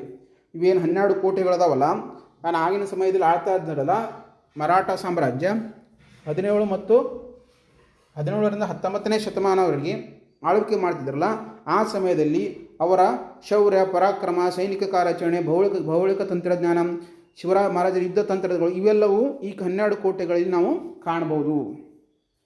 ಇನ್ನು 43ನೇ ತಾಣವಾಗಿ ಯಾವ ಸೇರ್ಪಡೆ ಆಯಿತು? 43ನೇ ತಾಣವಾಗಿ 2024ರಲ್ಲಿ ಮೊಯಿಡಾಮ್ಸ್ ಸೇರ್ಪಡೆ ಆಯಿತು. ಇದು ಎಲ್ಲಿ ಕಂಡು ಬರ್ತದೆ ಅಂದರೆ ಅಸ್ಸಾಂ ರಾಜ್ಯದಲ್ಲಿ ಕಂಡು ಬರ್ತದೆ. ಅಸ್ಸಾಂ ರಾಜ್ಯದಲ್ಲಿ ವೆರಿ ಇಂಪಾರ್ಟೆಂಟ್ ಇವೆಲ್ಲ, ಯಾಕಂದರೆ ಇತ್ತೀಚೆಗೆ ಪ್ರಚಲಿತ ಘಟನೆ ಐತಿತ್ತು ಮತ್ತು ಯುನೆಸ್ಕೋ ಪಟ್ಟಿಗೆ ಅತ್ಯಂತ ಮಹತ್ವವೂ ಐತಿ. ಆ ಕಾರಣಕ್ಕಾಗಿ ಈ ವಿಷಯದ ಮೇಲೆ ಪ್ರಶ್ನೆಗಳು ನಿಮಗೆ ನೇರವಾಗಿ ಬರ್ತವೆ. ಏನಿದು 43ನೇ ಸ್ಥಾನ ಯಾವುದು? ಮೊಯಿಡಾಮ್. ಇದು ಯಾವ ರಾಜ್ಯದಲ್ಲಿ ಕಂಡು ಬರ್ತದೆ? ಅಸ್ಸಾಂ ರಾಜ್ಯದಲ್ಲಿ. ಇದನ್ನು ಅಸ್ಸಾಂನ ಪ್ರಸಿದ್ಧ ಅಹೋಮ ರಾಜ್ಯವಂಶದ ವಿಶಿಷ್ಟ ಮಣ್ಣಿನ ದಿಬ್ಬಗಳ ಸಮಾಧಿ ವ್ಯವಸ್ಥೆ ಆಗಿದೆ. ಏನಾಗಿತ್ತು ಅಂದರೆ ಇದು ಅಸ್ಸಾಂ ರಾಜ್ಯದ ಪ್ರಸಿದ್ಧ ಆದಂಥ ಅಹೋಮ್ ರಾಜ್ಯವಂಶದ ವಿಶಿಷ್ಟ ಮಣ್ಣಿನ ದಿಬ್ಬಗಳ ಸಮಾಧಿಗಳ ವ್ಯವಸ್ಥೆಯಾಗಿದೆ. ಅಂದರೆ ಆಗಿನ ಕಾಲದಲ್ಲಿ ಅಸ್ಸಾಮನ್ನು ಆಳ್ವಿಕೆ ಮಾಡುತ್ತಿದ್ದಂತಹ ರಾಜವಂಶರಾದಂಥ ಅಹೋಮ್ ರಾಜವಂಶವರ ಮಣ್ಣಿನ ದಿಬ್ಯದ ಸಮಾಧಿ, ಮೌಂಟ್ ಬುರಲ್ ಸಿಸ್ಟಮ್ ಅಂತ ಕರಿತೀವಿ ನಾವು. ಅಹೋಮ್ ರಾಜವಂಶದ ವಿಶಿಷ್ಟ ಮಣ್ಣಿನ ದಿಬ್ಬಗಳ ಸಮಾಧಿ ವ್ಯವಸ್ಥೆಯಾಗಿದೆ ಅಂತೇಳಿ ನಾವು ನೋಡ್ತೀವಿ. ನಿಮ್ಗೆ ಕೇಳ್ತಾನೆ ಮೊಯಿಡಾಮ್ಸ್ ಇದು ಯಾವ ರಾಜ್ಯಕ್ಕೆ ಸಂಬಂಧಪಟ್ಟಿದೆ? ಇದು ಎಷ್ಟನೇ ಸ್ಥಾನ? ಇದು ಯಾರ ರಾಜವಂಶಕ್ಕೆ ಸಂಬಂಧಪಟ್ಟಿದೆ? ಇದು ಇಂಪಾರ್ಟೆಂಟ್, ವೆರಿ ಇಂಪಾರ್ಟೆಂಟ್, ನೆನಪಿಡಬೇಕು ನಿಮಗೆ. ಅಹೋಮ ರಾಜವಂಶಕ್ಕೆ ಸಂಬಂಧಪಟ್ಟಂಥ ಮಣ್ಣಿನ ದಿಬ್ಬಗಳ ಸಮಾಧಿ ವ್ಯವಸ್ಥೆ ಇದು. ಯಾವುದು? ವಿಶಿಷ್ಟ ಮಣ್ಣಿನ ದಿಬ್ಬಿಗಳು. ಹೆಂಗೆ ನಮ್ಮಲ್ಲಿ ಇಲ್ಲಿ ಗೋಲ್ ಗುಂಬಜ್ ಇದೆಯಲ್ಲ, ಆ ರೀತಿ ಅಲ್ಲಿ ಇರುವಂತಹ ಒಂದು ವಿಶಿಷ್ಟವಾದಂತಹ ಒಂದು ಮಣ್ಣಿನ ಸಮಾಧಿ ದಿಬ್ಬಿಗಳು ಅಂತ ನಾವಿಲ್ಲಿ ನೋಡ್ತೀವಿ. ನೆಕ್ಸ್ಟ್ ವಿಶೇಷವಂದ್ರೇನು? ಇದು ಎಲ್ಲಿ ಬರ್ತಂದ್ರೆ ಇದು ಈಶಾನ್ಯ ಭಾರತದಿಂದ ಯುನೆಸ್ಕೋ ಪಾರಂಪರ್ಯ ಪಟ್ಟಿಗೆ ಸೇರ್ಪಡೆದಂಥ ಅತ್ಯಂತ ಮೊದಲ ತಾಣ ಎಂಬ ಹೆಗ್ಗಳಿಕೆ ಪಾತ್ರವಾಗುತ್ತೆ. ಏನು ಈಶಾನ್ಯ ಭಾರತ ಅಂತ ನೋಡ್ತೀವಿ 7 ರಾಜ್ಯಗಳು. ಈ 7 ರಾಜ್ಯಗಳಲ್ಲಿ ಸಿಕ್ಕಿಮಿನಿಂದ ಆಯ್ಕೆಯಾದಂತಹ ಈಶಾನ್ಯ ರಾಜ್ಯಗಳಿಂದ ಆಯ್ಕೆಯಾದಂತಹ ಏಕೈಕ ತಾಣ ಯಾವುದಪ್ಪ ಅಂದ್ರೆ ಅದು ಮೈಡಾಮ್ಸ್. ಅದು ಇಲ್ಲಿ ಕಂಡು ಬರ್ತದೆ ನಿಮಗೆ ಅಸ್ಸಾಂ ರಾಜ್ಯದಲ್ಲಿ ಕಂಡು ಬರ್ತೈತಿ. ಅಸ್ಸಾಂ ರಾಜ್ಯದಲ್ಲಿ ಇದೊಂದು ಯುನೆಸ್ಕೋ ಪಟ್ಟಿಗೆ ಸಾಂಸ್ಕೃತಿಕ ಪಾರಂಪರ್ಯ ಪಟ್ಟಿಗೆ ಸೇರ್ಪಡೆ ಆಯ್ತದೆ. ಸಾಂಸ್ಕೃತಿಕ ಪಾರಂಪರ್ಯಕ್ಕೆ ಸೇರ್ಪಡೆದಂಥ ಅತ್ಯಂತ ಮೊದಲ ತಾಣ ಯಾವುದಪ್ಪ ಅಂದ್ರೆ ಮೈಡಾಮ್ಸ. ಯಾವ ರಾಜವಂಶಕ್ಕೆ ಸಂಬಂಧಪಟ್ಟೈತಪ್ಪ ಅಂದ್ರೆ ಅಹೋಮ ರಾಜವಂಶಕ್ಕೆ. ಇದರ ವಿಶೇಷತೆ ಏನಂದ್ರೆ ವಿಶಿಷ್ಟ ಮಣ್ಣಿನ ದಿಬ್ಬಗಳ ಸಮಾಧಿ ವ್ಯವಸ್ಥೆ ಆಗಿತ್ತು. ವಿಶಿಷ್ಟ ಮಣ್ಣಿನ ದಿಬ್ಬಗಳ ಸಮಾಧಿ ವ್ಯವಸ್ಥೆ ಅಂತೇಳಿ ನಾವು ಕರಿತೀವಿ. ನೆಕ್ಸ್ಟ್ ಮತ್ತು ಇನ್ನೊಂದು ಇತ್ತೀಚೆಗೆ ಕರ್ನಾಟಕದಲ್ಲೂ ಸಹ ಹಲವಾರು ತಾಣಗಳು ವಿಶ್ವ ಪಾರಂಪರ್ಯ ಪಟ್ಟಿಗೆ ಸೇರ್ಪಡಿದಾವೆ. ಯಾವ್ಯಾವಪ್ಪ ಅಂದರೆ 2023ರಲ್ಲಿ 42ನೇ ತಾಣಗಳಾಗಿ ಹೊಯ್ಸಳರ ಪವಿತ್ರ ಸಮೂಹಗಳು. ನಮ್ಮ ಕರ್ನಾಟಕವನ್ನು ಆಳಿದಂಥ ಹೊಯ್ಸಳ ಸಾಮ್ರಾಜ್ಯದ ಪವಿತ್ರ ಸಮೂಹಗಳಂದ್ರೆ ಅವರು ಕಟ್ಟಿದಂಥ ದೇವಾಲಯಗಳು, ಸ್ಮಾರಕಗಳು ಇವೆಲ್ಲವೂ ಸಹ ಒಂದು ಸೇರ್ಪಡೆ ಆಗೈತೆ. ಎಷ್ಟನೇದು? 42ನೇ ತಾಣವಾಗಿ 2023ರಲ್ಲಿ ಏನಾಗಿದೆ ಅಂದ್ರೆ ಇವು ವಿಶ್ವ ಪಾರಂಪರ್ಯ ಪಟ್ಟಿಗೆ ಸೇರ್ಪಡೆ ಆಗಿದ್ದಾವೆ. ಹಾಗಾದರೆ ಏನಿದು? ಕರ್ನಾಟಕದ ಹೆಮ್ಮೆಯ ಹೊಯ್ಸಳ ವಾಸ್ತುಶಿಲ್ಪಿಯಾದ ಬೇಲೂರಿನ ಚೆನ್ನಕೇಶವ ದೇವಾಲಯ, ಹಳಬೀಡಿನ ಹೊಯ್ಸಳೇಶ್ವರ ದೇವಾಲಯ, ಮೈಸೂರು ಬಳಿಯ ಸೋಮನಾಥಪುರದ ಕೇಶವ ದೇವಾಲಯಗಳು ಒಳಗೊಂಡಿವೆ. ನಿಮಗೆ ಹಲವಾರು ಬಾರಿ ಎಕ್ಸಾಮಲ್ಲಿ ಕೇಳಿದ ಏನು ಹಿಂದಿನ ಎಕ್ಸಾಮ್ನಲ್ಲಿತ ಇತ್ತೀಚೆಗೆ ವಿಶ್ವ ಪಾರಂಪರ್ಯಕ್ಕೆ ಸೇರ್ಪಡೆಯಾದಂಥ ಹೊಯ್ಸಳ ಸಾಮ್ರಾಜ್ಯದ ದೇವಾಲಯಗಳು ಯಾವ್ಯಾವು? ಬೇಲೂರಿನ ಚೆನ್ನಕೇಶವ ದೇವಾಲಯ, ಹಳಬೀಡಿನ ಹೊಯ್ಸಳೇಶ್ವರ ದೇವಾಲಯ, ಮೈಸೂರು ಬಳಿಯ ಸೋಮನಾಥಪುರದ, ಇದು ಇಂಪಾರ್ಟೆಂಟ್, ಮೈಸೂರು ಬಳಿಯ ಸೋಮನಾಥಪುರದ ಕೇಶವ ದೇವಾಲಯಗಳು ಒಳಗೊಂಡಿವೆ. ವಾಸ್ತುಶಿಲ್ಪದ ಚೆನ್ನಕೇಶವ ದೇವಾಲಯ, ಹಳಬೀಡಿನ ಹೊಯ್ಸಳೇಶ್ವರ ದೇವಾಲಯ, ಮೈಸೂರು ಬಳಿಯ ಸೋಮನಾಥಪುರದ ಕೇಶವ ದೇವಾಲಯಗಳು ಒಳಗೊಂಡಿವೆ. ಹೌದಾ? ಯಾವ್ಯಾವರು? ಒಂದನೇದು ಬೇಲೂರಿನ ಚೆನ್ನಕೇಶವ ದೇವಾಲಯ, ಹಳಬೀಡಿನ ಹೊಯ್ಸಳೇಶ್ವರ ದೇವಾಲಯ, ಸೋಮನಾಥಪುರದ ಕೇಶವ ದೇವಾಲಯ. ಇವು ಏನಾಗಪ್ಪ ಅಂದ್ರೆ ವಿಶ್ವ ಪಾರಂಪರ್ಯ ಪಟ್ಟಿಗೆ ಸೇರ್ಪಡೆಯಾದಂತಹ ತಾಣಗಳು. ನೆಕ್ಸ್ಟ್ 41ನೇ ತಾಣ ಯಾವುದು? 2023ರಲ್ಲಿ ಅದು ಶಾಂತಿನಿಕೇತನ ಅಂತ ಕರಿತೀವಿ. ಶಾಂತಿನಿಕೇತನ ಇದು ಎಲ್ಲಿ ಕಂಡು ಬರ್ತದೆ ಅಂದರೆ ಪಶ್ಚಿಮ ಬಂಗಾಳದಲ್ಲಿ, ವೆಸ್ಟ್ ಬೆಂಗಾಲ್ ರಾಜ್ಯದಲ್ಲಿ ಕಂಡು ಬರ್ತದೆ. ಏನಪ್ಪ ಅಂದಿದ್ದು? ವಿಶ್ವ ಪ್ರಸಿದ್ಧ ಕವಿಯಾದಂಥ ನೊಬೆಲ್ ಪ್ರಶಸ್ತಿ ಪಡೆದ ರವೀಂದ್ರನಾಥ್ ಠಾಗೂರ್ ಅವರಿಂದ ಸ್ಥಾಪಿಸಲ್ಪಟ್ಟ ಜಗತ್ ಪ್ರಸಿದ್ಧ ವಿದ್ಯಾಕೇಂದ್ರ ಮತ್ತು ಸಾಂಸ್ಕೃತಿಕ ಆಶ್ರಮವಾಗಿದೆ. ಶಾಂತಿನಿಕೇತನ ಅನ್ನೋದೇನಪ್ಪ ಅಂದ್ರೆ ನಮ್ಮ ರಾಷ್ಟ್ರಗೀತೆ ಬರೆದಂತಹ ರವೀಂದ್ರನಾಥ್ ಠಾಗೂರ್ ಅವರು ಸ್ಥಾಪಿಸಿದಂತಹ ಜಗತ್ ಪ್ರಸಿದ್ಧವಾದಂಥ ಒಂದು ವಿದ್ಯಾಕೇಂದ್ರ ಮತ್ತು ಸಾಂಸ್ಕೃತಿಕ ಆಶ್ರಮವನ್ನು ನಾವೇನು ಮಾಡಿದ್ವಿ? ಶಾಂತಿನಿಕೇತನವನ್ನು 41ನೇ ವಿಶ್ವ ಪಾರಂಪರ್ಯ ತಾಣಗಳಿಗೆ ಸೇರ್ಪಡೆ ಆಗೈತಿ. ಇದು ಯಾವ ರಾಜ್ಯದಲ್ಲಿ ಕಂಡು ಬರ್ತದೆ ಕೇಳಿದಾಗ ನೆನಪಿಡಬೇಕು, ವೆಸ್ಟ್ ಬೆಂಗಾಲಲ್ಲಿ. ಇದ್ರ ಯಾರಿಂದ ಸ್ಥಾಪನೆ ಆಗಿದೆ ಅಂತ ಕೇಳಿದಾಗ ರವೀಂದ್ರನಾಥ್ ಠಾಗೂರ್ ಅವರಿಂದ. ಇವೆಲ್ಲವೂ ಸಹ ನಿಮ್ಗೆ ನೆನಪಿಡಬೇಕು. ಇದೀಗ ಜಗತ್ ಪ್ರಸಿದ್ಧ ವಿದ್ಯಾಕೇಂದ್ರ ಮತ್ತು ಸಾಂಸ್ಕೃತಿಕ ಆಶ್ರಮ ಅಂತೇಳಿ ನಾವು ಇದನ್ನು ನೋಡ್ತೀವಿ. ನೆಕ್ಸ್ಟ್ ಇನ್ನು ಕರ್ನಾಟಕದಲ್ಲಿ ನೀವು ನೊಬೆಲ್ ಪ್ರಶಸ್ತಿ ಪಡ್ಕೊಂಡ್ರೆ ಅಂತ ಹೇಳಿದೆ ನಿಮಗೆ. ಏಷ್ಯಾ ಖಂಡದಿಂದ ಮೊಟ್ಟ ಮೊದಲ ಬಾರಿಗೆ ನೊಬೆಲ್ ಪ್ರಶಸ್ತಿಯನ್ನು ಸಾಹಿತ್ಯ ಕ್ಷೇತ್ರಕ್ಕೆ, ನೆನಪಿರಲಿ, ಸಾಹಿತ್ಯ ಕ್ಷೇತ್ರಕ್ಕೆ 1913ರಲ್ಲಿ ಪಡೆದುಕೊಂಡರು. 1913ರಲ್ಲಿ ಏಷ್ಯಾ ಖಂಡದಿಂದ, ಏನು ನಮ್ಮ ಏಷ್ಯಾ ಖಂಡ ಐತಲ್ಲ, ಈ ಏಷ್ಯಾ ಖಂಡದಿಂದಲೇ ಪ್ರಥಮ ಬಾರಿಗೆ ಯಾರು ನೊಬೆಲ್ ಪ್ರಶಸ್ತಿಯನ್ನು ಪಡೆದುಕೊಂಡ್ರಪ್ಪ ಅಂದ್ರೆ ರವೀಂದ್ರನಾಥ್ ಠಾಗೂರ್ ಅವರು ಸಾಹಿತ್ಯ ಕ್ಷೇತ್ರಕ್ಕೆ ಪಡೆದುಕೊಂಡರು. ಅವರು ಸ್ಥಾಪಿಸಿದಂತಹ ಶಾಂತಿನಿಕೇತನ ಅಂತ ಒಂದು ವಿದ್ಯಾಕೇಂದ್ರ ಮತ್ತು ಸಾಂಸ್ಕೃತಿಕ ಅಧ್ಯಯನ ಕೇಂದ್ರ ಏನಿತ್ತು ವಿಶ್ವ ಪಾರಂಪರಿಕ ತಾಣ ಆಯಿತು. ಇದೆಲ್ಲ ನಿಮಗೆ ಗೊತ್ತಿರಬೇಕು ವಿಸ್ತರಣವಾಗಿ. ನೆಕ್ಸ್ಟ್ ಇನ್ನು ಕರ್ನಾಟಕದಲ್ಲಿರುವಂಥ ಯಾವೆಲ್ಲ ತಾಣಗಳು ವಿಶ್ವ ಪಾರಂಪರ್ಯ ಪಟ್ಟಿಗೆ ತಾಣಗಳಾಗ್ಯಾವ ಮತ್ತು ಯಾವ ಜಿಲ್ಲೆಯಲ್ಲಿ ಕಂಡು ಬರ್ತಾವ, ಅವು ಯಾವ ವರ್ಷದಲ್ಲಿ ವಿಶ್ವ ಪಾರಂಪರ್ಯ ಪಟ್ಟಿಗೆ ಸೇರ್ಪಡೆಯಾಗಿದ್ದಾವೆ ಅಂತೇಳಿ ನೋಡಿದಾಗ ಕರ್ನಾಟಕದಿಂದ ಕರ್ನಾಟಕದಿಂದ ಒಟ್ಟು ಎಷ್ಟು ತಾಣಗಳದಪ್ಪ ಅಂದ್ರೆ ಒಟ್ಟು 4 ತಾಣಗಳು. ಕರ್ನಾಟಕ ರಾಜ್ಯವು ಶ್ರೀಮಂತ ಇತಿಹಾಸವನ್ನು ಹೊಂದಿದ್ದು ಪ್ರಸ್ತುತ ಎಷ್ಟಪ್ಪ ಅಂದ್ರೆ 4 ಯುನೆಸ್ಕೋ ತಾಣಗಳನ್ನು ಹೊಂದೈತಿ. ಎಷ್ಟು? 4 ಯುನೆಸ್ಕೋ ತಾಣಗಳನ್ನು ಹೊಂದೈತಿ ಪ್ರಸ್ತುತ. ಯಾವುದು? ಕರ್ನಾಟಕದಲ್ಲಿ ಪ್ರಸ್ತುತವಾಗಿ ಎಷ್ಟು ಯುನೆಸ್ಕೋ ಸ್ಥಾನಗಳನ್ನು ಕೇಳಿದಂತ 4 ಇದೆ. ನಿಮ್ಗೆ ಒಂದೊಂದಾಗಿ ನೋಡ್ಬೇಕಂದ್ರೆ ಟೇಬಲ್ಸ್ ಹಾಕಿದ್ದೀನಿ. ಯಾವ ತಾಣಗಳ ಹೆಸರು, ಅದು ಯಾವ ಜಿಲ್ಲೆಯಲ್ಲಿ ಕಂಡು ಬರ್ತದೆ ಮತ್ತು ಅದು ಯಾವ ವರ್ಷದನ್ನು ಯುನೆಸ್ಕೋ ಪಾರಂಪರಿಕ ತಾಣ ಅಂತೇಳಿ ಘೋಷಣೆ ಮಾಡಿದ್ದಾರೆ ಅಂತೇಳಿ. ಪ್ರಥಮವಾಗಿ ಕರ್ನಾಟಕದಿಂದ ಆಯ್ಕೆಯಾದಂತಹ ವಿಶ್ವ ಪಾರಂಪರಿಕ ತಾಣ ಯಾವಪ್ಪ ಅಂದ್ರೆ ಹಂಪಿಗಳ ಸ್ಮಾರಕಗಳ ಸಮೂಹ.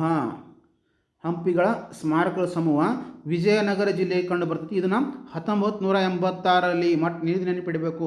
ಕರ್ನಾಟಕದಿಂದ ಆಯ್ಕೆಯಾದಂಥ ಮೊದಲ ವಿಶ್ವ ಪಾರಂಪರಿಕ ತಾಣ ಯಾವುದಂದ್ರೆ ಹಂಪಿಯ ಸ್ಮಾರಕ. ಯಾವ ಜಿಲ್ಲೆಯಲ್ಲಿ ಕಂಡು ಬರ್ತಂದ್ರೆ ವಿಜಯನಗರ ಜಿಲ್ಲೆಯಲ್ಲಿ. ಎಷ್ಟನೇ ಇಸ್ವಿಯಲ್ಲಿ ಇದನ್ನು ಸೇರ್ಪಡೆ ಆಗಿತ್ತಂದ್ರೆ 1986ರಲ್ಲಿ. ವಿಜಯನಗರ ಜಿಲ್ಲೆಗಿಂತ ಮುಂಚೆ ಇದು ಬಳ್ಳಾರಿ ಜಿಲ್ಲೆಯಾಗಿತ್ತು. ಬಳ್ಳಾರಿ ಜಿಲ್ಲೆಯನ್ನು ವಿಭಜನೆ ಮಾಡಿ ವಿಜಯನಗರ ಜಿಲ್ಲೆಯನ್ನು ಸ್ಥಾಪನೆ ಮಾಡಿದ್ದಾರೆ. ನೆನಪಿರಲಿ ಇದು ಸಹ. ಯಾವ ಜಿಲ್ಲೆಯನ್ನು ವಿಭಜಿಸಿ ವಿಜಯನಗರ ಜಿಲ್ಲೆಯನ್ನು ಸ್ಥಾಪನೆ ಮಾಡಿದರು? ಬಳ್ಳಾರಿ ಜಿಲ್ಲೆಯನ್ನು.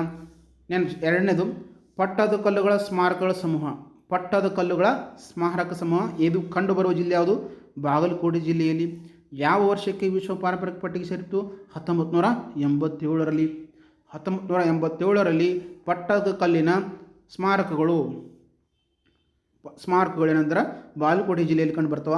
1987ರಲ್ಲಿ ಇವಕ್ಕೆ ವಿಶ್ವ ಪಾರಂಪರಿಕ ಪಟ್ಟಿಗೆ ಸ್ಥಾನವನ್ನು ಪಡ್ಕೋತಾವೆ. ನೆಕ್ಸ್ಟ್ ಪಶ್ಚಿಮ ಘಟ್ಟಗಳು. ವೆಸ್ಟರ್ನ್ ಘಾಟ್ ಪಶ್ಚಿಮ ಘಟ್ಟಗಳು ಇದು ಕರ್ನಾಟಕ ಸೇರಿದಂತೆ 4 ರಾಜ್ಯಗಳು. ನಿಮಗೇನು ಪಶ್ಚಿಮ ಘಟ್ಟಗಳು ಬರ್ತಾವೆ ಈ ಕಡೆ ನೋಡ್ರಿ, ಈ ಭಾಗದ ಭಾರತದ ಮ್ಯಾಪ್ ನೋಡಿದ್ರೆ ನಮ್ಗೆ ಗೊತ್ತಾಗುತ್ತೆ. ಈ ಭಾಗದಲ್ಲೆಲ್ಲ ಬರ್ತಾವೆ ಪಶ್ಚಿಮ ಘಟ್ಟಗಳು. ಮಹಾರಾಷ್ಟ್ರ, ಗುಜರಾತ್, ಕರ್ನಾಟಕ, ತಮಿಳುನಾಡು, ಕೇರಳ, ಈ ರೀತಿ ಪಶ್ಚಿಮ ಘಟ್ಟಗಳು. ಇವು 4 ರಾಜ್ಯಗಳು ಹಿಡ್ಕೊಂಡವು. ವೆಸ್ಟರ್ನ್ ಘಾಟ್ ಅಂತ ಕರಿತೀವಿ. ಇದು 2012ರಲ್ಲಿ ಇವಕ್ಕೆ ವಿಶ್ವ ಪಾರಂಪರಿಕ ತಾಣಗಳ ಪಟ್ಟಿಗೆ ಸಿಗ್ತೈತೆ. ಇದು ನೈಸರ್ಗಿಕವಾಗಿ ಯಾವುದು ತಾಣ? ಇದು ನೈಸರ್ಗಿಕ ಪಟ್ಟಿಗಳ ತಾಣದಲ್ಲಿ ವೆಸ್ಟರ್ನ್ ಘಾಟ್. ಪಶ್ಚಿಮ ಘಟ್ಟಗಳು ಅತ್ಯಂತ ಸುದ್ದಿಯಲ್ಲಿ ಅದಾವೆ. ನೀವು ಭಾರತ ಮ್ಯಾಪ್ ನೋಡಿದಾಗ ಗೊತ್ತಾಗುತ್ತೆ, ಹೌದಾ? ಈ ಭಾಗದೆಲ್ಲ ಬರುವಂಥದ್ದು ಪಶ್ಚಿಮ ಘಟ್ಟಗಳು, ಇವು ಪೂರ್ವ ಘಟ್ಟಗಳು ಅಂತೇಳಿ ಕರಿತೀವಿ ನಾವು. ಈ ಕಡೆ ಪಶ್ಚಿಮ ಘಟ್ಟಗಳು ಇಲ್ಲಿಂದ ಎಲ್ಲಿ ಹರಡ್ಕೊಂಡ 4 ರಾಜ್ಯಗಳಲ್ಲಿ. ಯಾವ್ಯಾವ ಅಂತ ನೋಡಿದಾಗ ಮಹಾರಾಷ್ಟ್ರ, ಗೋವಾ, ಕರ್ನಾಟಕ, ಕೇರಳ, ಈ 4 ರಾಜ್ಯಗಳಲ್ಲಿ ಪಶ್ಚಿಮ ಘಟ್ಟಗಳು ಹರಡಿಕೊಂಡಿರುವುದರಿಂದ ಇದು ಸಹ ನಮ್ಮ ಕರ್ನಾಟಕದಲ್ಲಿ ಭಾಗವಾಗಿರುವುದರಿಂದ ಇದನ್ನು ನಾವು ಸಹ ಏನಂತ ಕನ್ಸಿಡರ್ ಮಾಡಿದ್ವಿ ಅಂದ್ರೆ ಕರ್ನಾಟಕದಿಂದ ಆಯ್ಕೆಯಾದಂತಹ ವಿಶ್ವ ಪಾರಂಪರಿಕ ತಾಣಗಳಲ್ಲಿ ಒಂದು ಅಂತೇಳಿ ನಾವು ಕನ್ಸಿಡರ್ ಮಾಡಿದ್ವಿ. ನೆಕ್ಸ್ಟ್ ಇನ್ನು ಹೊಯ್ಸಳರ ಪವಿತ್ರ ಸಮೂಹಗಳು. ಇನ್ನಾಗ ಹೇಳಿದೆ ನಿಮಗೆ, ಇತ್ತೀಚೆಗೆ 42ನೇ ತಾಣಗಳಾಗಿ ಕರ್ನಾಟಕದಿಂದ ಆಯ್ಕೆಯಾದಂತಹ ವಿಶ್ವ ಪಾರಂಪರಿಕ ತಾಣಗಳು ಹೊಯ್ಸಳ ಪವಿತ್ರ ದೇವಾಲಯ. ಯಾವ ಹೇಳಿದ ದೇವಾಲಯ ನೆನಪಿಡಬೇಕು? ಬೇಲೂರಿನ, ನೆಕ್ಸ್ಟ್ ಹಳೆಬೀಡಿನ, ನೆಕ್ಸ್ಟ್ ಸೋಮನಾಥಪುರ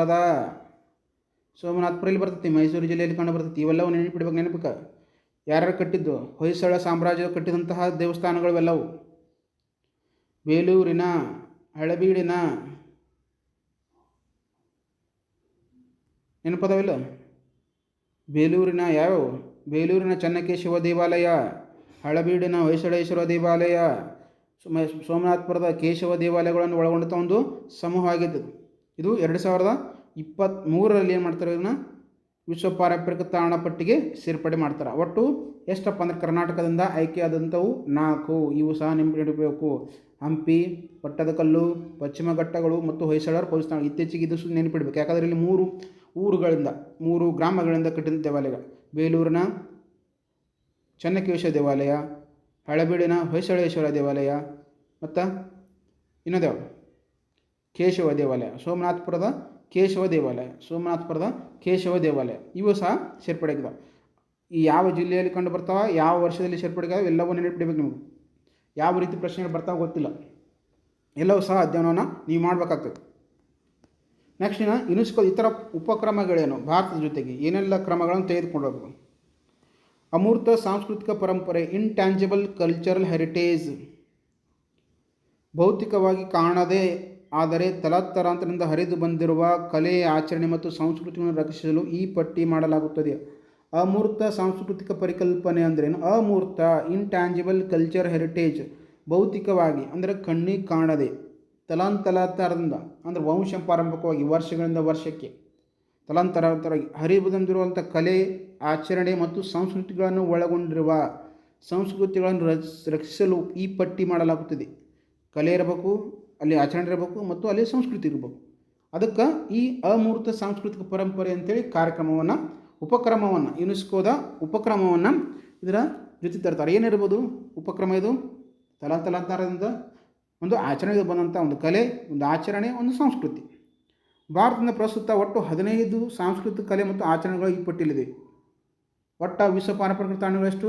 44. ಇವು ಮತ್ತು ನೆನಪಿಡಬೇಕಾ? ನೆಕ್ಸ್ಟ್ ಸಾಂಸ್ಕೃತಿಕ ಕಲೆ ಮತ್ತು ಆಚರಣೆ ಅಂದರೆ ಅಮೂರ್ತ ಸಾಂಸ್ಕೃತಿಕ ಪರಿಕಲ್ಪನೆ.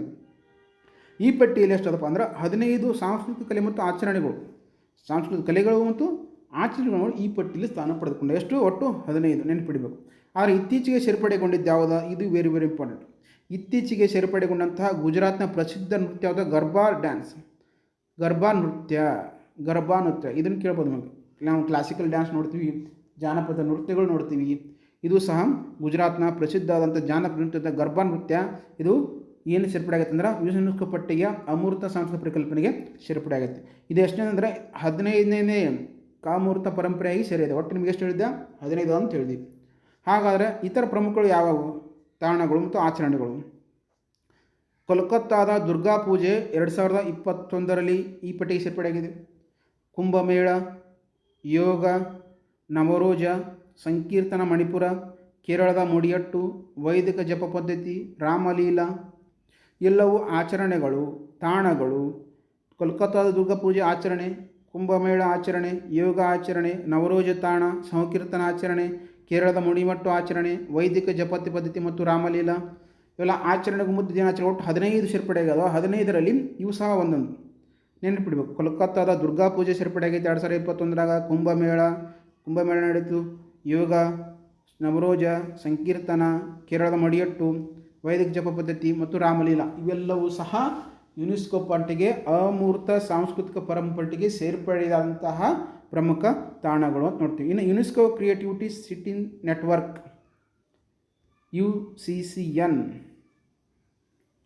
UCCN ಅಂದ್ರೇನು, ಯುನೆಸ್ಕೋ ಕ್ರಿಯೇಟಿವಿಟಿ ಸಿಟಿನೆಸ್ ನೆಟ್ವರ್ಕ್ ಅಂತೇಳಿ ಇದರ full farm.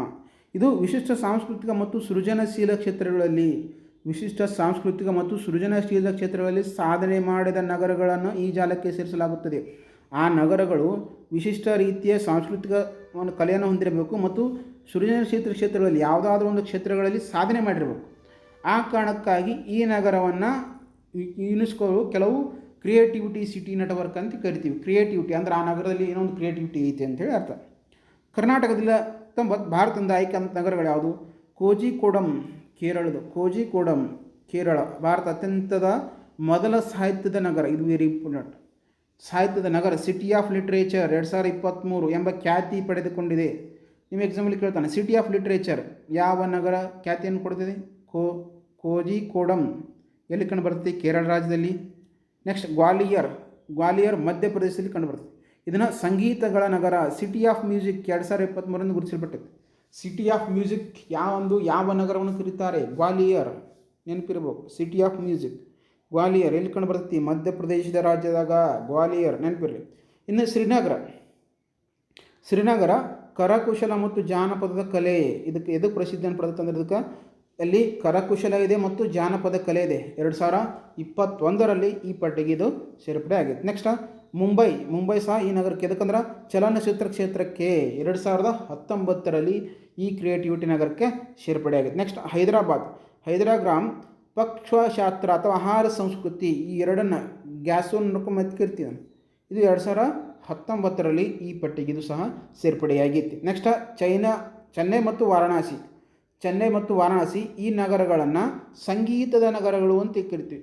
Music of city ಬೇರೆ, ಸಂಗೀತದ ನಗರ ಗ್ವಾಲಿಯರ್ ಮಧ್ಯಪ್ರದೇಶ. ಅದೇ ಸಂಗೀತದ ನಗರಗಳು ಅಂತ ಹೇಳಿ ನೋಡಿದಾಗ ಚೆನ್ನೈ ಮತ್ತು ವಾರಣಾಸಿ ಸಂಗೀತದ ನಗರಗಳು. ನೆಕ್ಸ್ಟ್ ಜೈಪುರ ಕರಕುಶಲ ಮತ್ತು ಜಾನಪದದ ಕಲೆ. ಶ್ರೀನಗರ ಮತ್ತು ಜೈಪುರ ಕರಕುಶಲ ಮತ್ತು ಜಾನಪದ ಕಲೆಗೆ ಪ್ರಸಿದ್ಧಿಯನ್ನು ಪಡೆದು ಯುನೆಸ್ಕೋದ ಕ್ರಿಯೇಟಿವಿಟಿ ನಗರದಲ್ಲಿ ತನ್ನ ಸ್ಥಾನವನ್ನು ಪಡೆದುಕೊಂಡಾವ.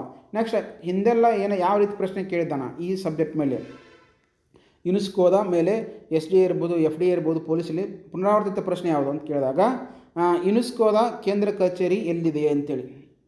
ಯುನೆಸ್ಕೋದ ಕೇಂದ್ರ ಕಚೇರಿ ಅಥವಾ ಪ್ರಧಾನ ಕಚೇರಿ ಎಲ್ಲಿದೆ, SDA ಕೇಳಿದಾನ, FDA ಕೇಳಿದಾನ, ಪೊಲೀಸ್ ಎಕ್ಸಾಮಲ್ಲಿ ಇಲ್ಲಿ ಪುನರಾವರ್ತಿ ಹಲವಾರು ಬಾರಿ ಈ ಕ್ವಶನನ್ನು ಕೇಳಿದಾನ. ನೀವು ಆಗಲೇ ಹೇಳಿ, ಅತ್ಯಂತ ಇಂಪಾರ್ಟೆಂಟ್ ಇದು. ಇದೆಲ್ಲಿತ್ತಪ್ಪ ಅಂದ್ರೆ ಫ್ರಾನ್ಸ್ ದೇಶದ ಪ್ಯಾರಿಸ್ನಲ್ಲಿ ಕಂಡುಬರುತ್ತೆ. ಇದರ ಯುನೆಸ್ಕೋದ ಪ್ರಧಾನ ಕೇಂದ್ರ ಕಚೇರಿ ರಾಜಧಾನಿ. ಇದರ ಜೊತೆಗೆ ಫ್ರಾನ್ಸ್ನಲ್ಲಿ ಬೇರೆ ಬೇರೆ ರೀತಿಯ ಕಚೇರಿಗಳು ಕಂಡುಬರ್ತವೆ. ಯಾವಪ್ಪ ಅಂದ್ರೆ ಜಾಗತಿಕ ಹಣಕಾಸು ಕಾರ್ಯಪಡೆ ಮತ್ತು ಆರ್ಥಿಕ ಸಹಕಾರ ಮತ್ತು ಅಭಿವೃದ್ಧಿ ಸಂಸ್ಥೆ ಆರ್ಥಿಕ ಸಹಕಾರ ಮತ್ತು ಅಭಿವೃದ್ಧಿ ಸಂಸ್ಥೆ, ಜಾಗತಿಕ ಹಣಕಾಸು ಕಾರ್ಯಪಡೆ ಮತ್ತು ಆರ್ಥಿಕ ಸಹಾಯ ಮತ್ತು ಅಭಿವೃದ್ಧಿ, ಈ ಎರಡು ಕೇಂದ್ರ ಕಚೇರಿಗಳು ಸಹ ಪ್ಯಾರಿಸ್ನಲ್ಲಿ ಕಂಡುಬರ್ತವೆ. ಎಲ್ಲಿ ಕಂಡುಬರ್ತಾವ? ಪ್ಯಾರಿಸ್ನಲ್ಲಿ. ಯುನೆಸ್ಕೋದ ಪ್ರಧಾನ ಕೇಂದ್ರ ಕಚೇರಿ ಫ್ರಾನ್ಸ್ ದೇಶದ ಪ್ಯಾರಿಸ್ನಲ್ಲಿದೆ. ಇದರೊಂದಿಗೆ ಜಾಗತಿಕ ಹಣಕಾಸು ಕಾರ್ಯಪಡೆ ಮತ್ತು ಆರ್ಥಿಕ ಸಹಕಾರ ಮತ್ತು ಅಭಿವೃದ್ಧಿ ಸಂಸ್ಥೆಗಳ ಪ್ರಧಾನ ಕಚೇರಿಗಳು ಸಹ ಪ್ಯಾರಿಸ್ನಲ್ಲಿವೆ. ಇದು ಎಂಬುದು ಗಮನ. ಅಂದರೆ ಇವು 8 ನೆನಪಿಡಬೇಕು, ನೆನಪಿಡಬೇಕು. ನಿಮಗೆ ಭಾಳ ಹೆಲ್ಪ್ ಆಗುತ್ತೆ. ನಾವು ಇನ್ನೂ ಒಂದು ಪ್ರಶ್ನೆ ಕೇಳ್ತಾನೆ. ಯಾವೆಲ್ಲ ಪ್ರಶ್ನೆ ಹೇಳ್ತಾನೆ ನೋಡೋಣ. ಭಾರತದಲ್ಲಿನ ಏಕೈಕ ಮಿಕ್ಸ್ಡ್ ಕ್ಯಾಟಗರಿ ಯುನೆಸ್ಕೋ ಪಾರಂಪರಿಕ ತಾಣ ಯಾವುದು? ಇದು ಕೇಳಿದೆ ನೋಡಿ. KS ಕೇಳಿದಾನ, IS ಕೇಳಿದಾನ, ಫಿಲ್ಮ್ಸಿಗೆ ಸಂಬಂಧಪಟ್ಟದ್ದು. KS films, IS films. ಇನ್ನೇನು KS ಎಕ್ಸಾಮ್ ಕಂಡಕ್ಟ್ ಮಾಡ್ತಾನೆ ಅಂತ ಹೇಳಿದ್ರೆ ನೆನಪಿರಲಿ, ನವಂಬರ್ ತಿಂಗಳಲ್ಲಿ ಆಗ್ಬೋದು. ಈಗಾಗಲೇ ಅವರು KPSC ಅವರು ಇತ್ತೀಚೆಗೆ ಟೈಮ್ ಟೇಬಲನ್ನು ಸಹ ಅನೌನ್ಸ್ ಮಾಡಿದ್ದಾರೆ. ಯಾವ ಡೇಟಿಗೆ ಏನೆಲ್ಲ ನಾವು ಪರೀಕ್ಷೆ ನಡೆಸ್ತೀವಿ, ಯಾವ ಡೇಟಿಗೆ ನಾವು ನೋಟಿಫಿಕೇಶನ್ ಮಾಡ್ತೀವಿ, ಟೆಂಟಿವ್ ಡೇಟ್ ಯಾವುದು ಐತಿ, ಇವೆಲ್ಲವೂ ಸಹ ಬಿಟ್ಟಿದ್ದಾನೆ. ಅದಕ್ಕೆ KS ಸಹ ಶೀಘ್ರದಲ್ಲೇ ನಿಮ್ಗೆ ಕನಿಷ್ಠ ಒಂದು 3 ರಿಂದ 4 ತಿಂಗಳು ಸಿಗ್ಬೋದು ಟೈಮ್. ಅಂದ್ರೆ ಹಾರ್ಡ್ ವರ್ಕ್ ಮಾಡ್ಬೇಕು ಭಾಳ. ನಿಮ್ಗೆ ಕೇಳಿ ಆಗಲೇ ಮಿಶ್ರ ತಾಣ ಯಾವುದು? ಭಾರತದ ಏಕೈಕ ಮಿಶ್ರ ತಾಣ ಅಂದರೆ ಏನು? ಸಾಂಸ್ಕೃತಿಕವಾಗಿ ಮತ್ತು ನೈಸರ್ಗಿಕವಾಗಿ ಅಂತ ಒಂದು ನಗರ ಯಾವುದು? ಇದು ತಾಣ ಯಾವುದು ಅಂತ ಕೇಳಿದಾಗ ಚಂಡಜೋಂಗ ರಾಷ್ಟ್ರೀಯ ಉದ್ಯಾನವನ ಸಿಕ್ಕಿಂ ರಾಜ್ಯದಲ್ಲಿ ಕಂಡುಬರುತ್ತೆ. ಇದು ನೈಸರ್ಗಿಕ ಜೀವ ವೈವಿಧ್ಯತೆ ಮತ್ತು ಸಾಂಸ್ಕೃತಿಕ ಹಾಗೂ ಧಾರ್ಮಿಕತೆ ಎರಡೂ ಸಮನಾಗಿ ಹೊಂದಿರುವ ಅಪರೂಪದ ತಾಣಗಳನ್ನು ಮಿಶ್ರ ತಾಣ ಎಂದು ಕರೆಯುತ್ತಾರೆ. ನಿಮ್ಗೆ ಹೇಳಿದ್ದೆ, ನೈಸರ್ಗಿಕ ಜೀವ ವೈವಿಧ್ಯತೆ ಮತ್ತು ಸಾಂಸ್ಕೃತಿಕ ಮತ್ತು ಧಾರ್ಮಿಕ ಪ್ರಾಮುಖ್ಯತೆಯನ್ನು ಸಮನಾಗಿ ಹೊಂದಿರುವ ಅಪರೂಪದ ತಾಣಗಳನ್ನು ಮಿಶ್ರ ತಾಣ ಎಂದು ಕರೆಯಲಾಗುತ್ತದೆ.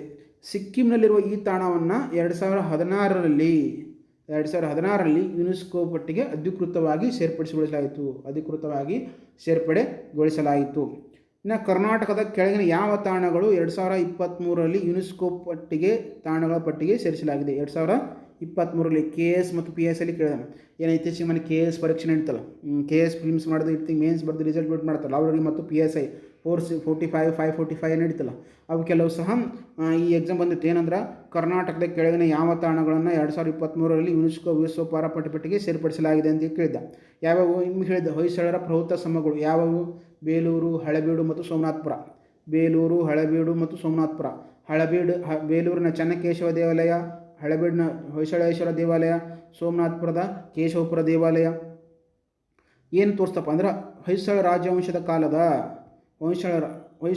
ರಾಜವಂಶ ಕಾಲದ ನಕ್ಷತ್ರಾಕಾರದ ಜಗತ್ತಿ. ಈ ದೇವಸ್ಥಾನ ಕಟ್ಟೆಯಲ್ಲಿ ಜಗತ್ತಿ ಅಂತ ಬರುತ್ತೆ. ಈ ಜಗತ್ತಿಯನ್ನು ಹೊಂದಿತ್ತು. ಅದ್ಭುತ ಸೋಪ್ ಸ್ಟೋನ್ ಕೆತ್ತನೆಗಳನ್ನು ಮತ್ತು ಮಧುಕಿರೆಯರನ್ನ ವಿಗ್ರಹಗಳಿಗೆ ಹೆಸರುವಾಸಿಯಾದ ಈ 3 ದೇವಾಲಯಗಳನ್ನು ಒಟ್ಟಾಗಿ ಏನು ಮಾಡಿದರು? 2023ರಲ್ಲಿ 42ನೇ ತಾಣವಾಗಿ ಘೋಷಿಸಲಾಯಿತು. ಹೊಯ್ಸಳರ ಪವಿತ್ರ ಸಮೂಹಗಳು ಬೇಲೂರಿನ ಚೆನ್ನಕೇಶವ ದೇವಾಲಯ, ಹಳೆಬೀಡಿನ ಹೊಯ್ಸಳೇಶ್ವರ ದೇವಾಲಯ, ಸೋಮನಾಥಪುರದ ಕೇಶವಪುರ ದೇವಾಲಯ, ಇವು 3 ಒಳಗೊಂಡಂತಹ ವಿಶಿಷ್ಟ ರೀತಿಯಾದಂತಹ ನಕ್ಷತ್ರಾದ ಜಗತ್ತಿಗಳನ್ನು ಹೊಂದಿದ್ರು. ಕಲ್ಲುಗಳನ್ನು ಬೆಳೆಸಿದರು, ಮದನಿಕೆಯರನ್ನು ಚಿತ್ರಗಳನ್ನು ಕೆತ್ತಿದರು. ಎಲ್ಲವನ್ನ ಗಮನಿಸಿ ವಿಶ್ವಸಂಸ್ಥೆ ಏನು ಮಾಡ್ತಂದ್ರೆ 2023ರಲ್ಲಿ 42ನೇ ಸ್ಥಾನವಾಗಿ ಪಟ್ಟಿಗೆ ಸೇರ್ಪಡೆ ಆಯಿತು. ಮತ್ತೆ ಯಾವ ಪ್ರಶ್ನೆ ಕೇಳಿದ್ದ? ಪಶ್ಚಿಮ ಘಟ್ಟಗಳನ್ನು ಯಾವ ವರ್ಷದಲ್ಲಿ ಯುನೆಸ್ಕೋ ವಿಶ್ವ ಪಾರಂಪರಿಕ ತಾಣ ಎಂದು ಘೋಷಿಸಲಾಗಿತ್ತು? ಇದು KS ಮತ್ತು FDಯಲ್ಲಿ ಕೇಳಿದ್ದ.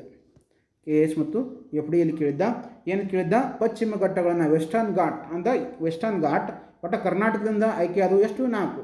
ಹಂಪಿ, ಪಟ್ಟದಕಲ್ಲು, ಪಶ್ಚಿಮ ಘಟ್ಟಗಳು, ಇತ್ತೀಚೆಗೆ ಹೊಯ್ಸಳ ಸಮೂಹಗಳು. ಈ 4 ಏನಾದರೂ ಆಯ್ಕೆಯಾಗಿದ್ದಾವೆ. ಅದರಲ್ಲಿ ವೆಸ್ಟರ್ನ್ ಘಾಟ್ ಅಂದರೆ ಪಶ್ಚಿಮ ಘಟ್ಟಗಳನ್ನು ಯಾವ ವರ್ಷ ಯುನೆಸ್ಕೋ ಪಟ್ಟಿಗೆ ಪಾರಂಪರಿಕ ತಾಣ ಎಂದು ಘೋಷಿಸಲಾಯಿತು?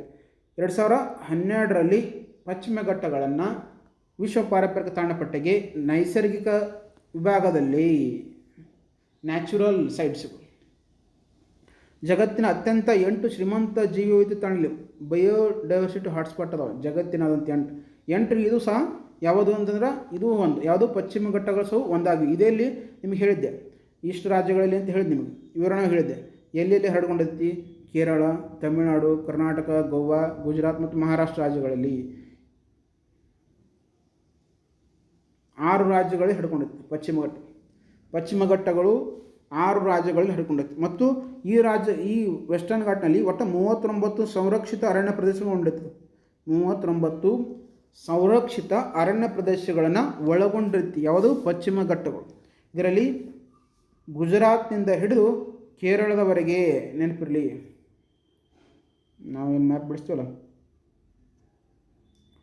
ಗುಜರಾತ್ನಿಂದ ಹಿಡಿದು ಕೇರಳದವರೆಗೆ 6 ರಾಜ್ಯಗಳಲ್ಲಿ ಪಶ್ಚಿಮ ಘಟ್ಟಗಳು ಹರಡಿಕೊಂಡಿದ್ದಾವೆ.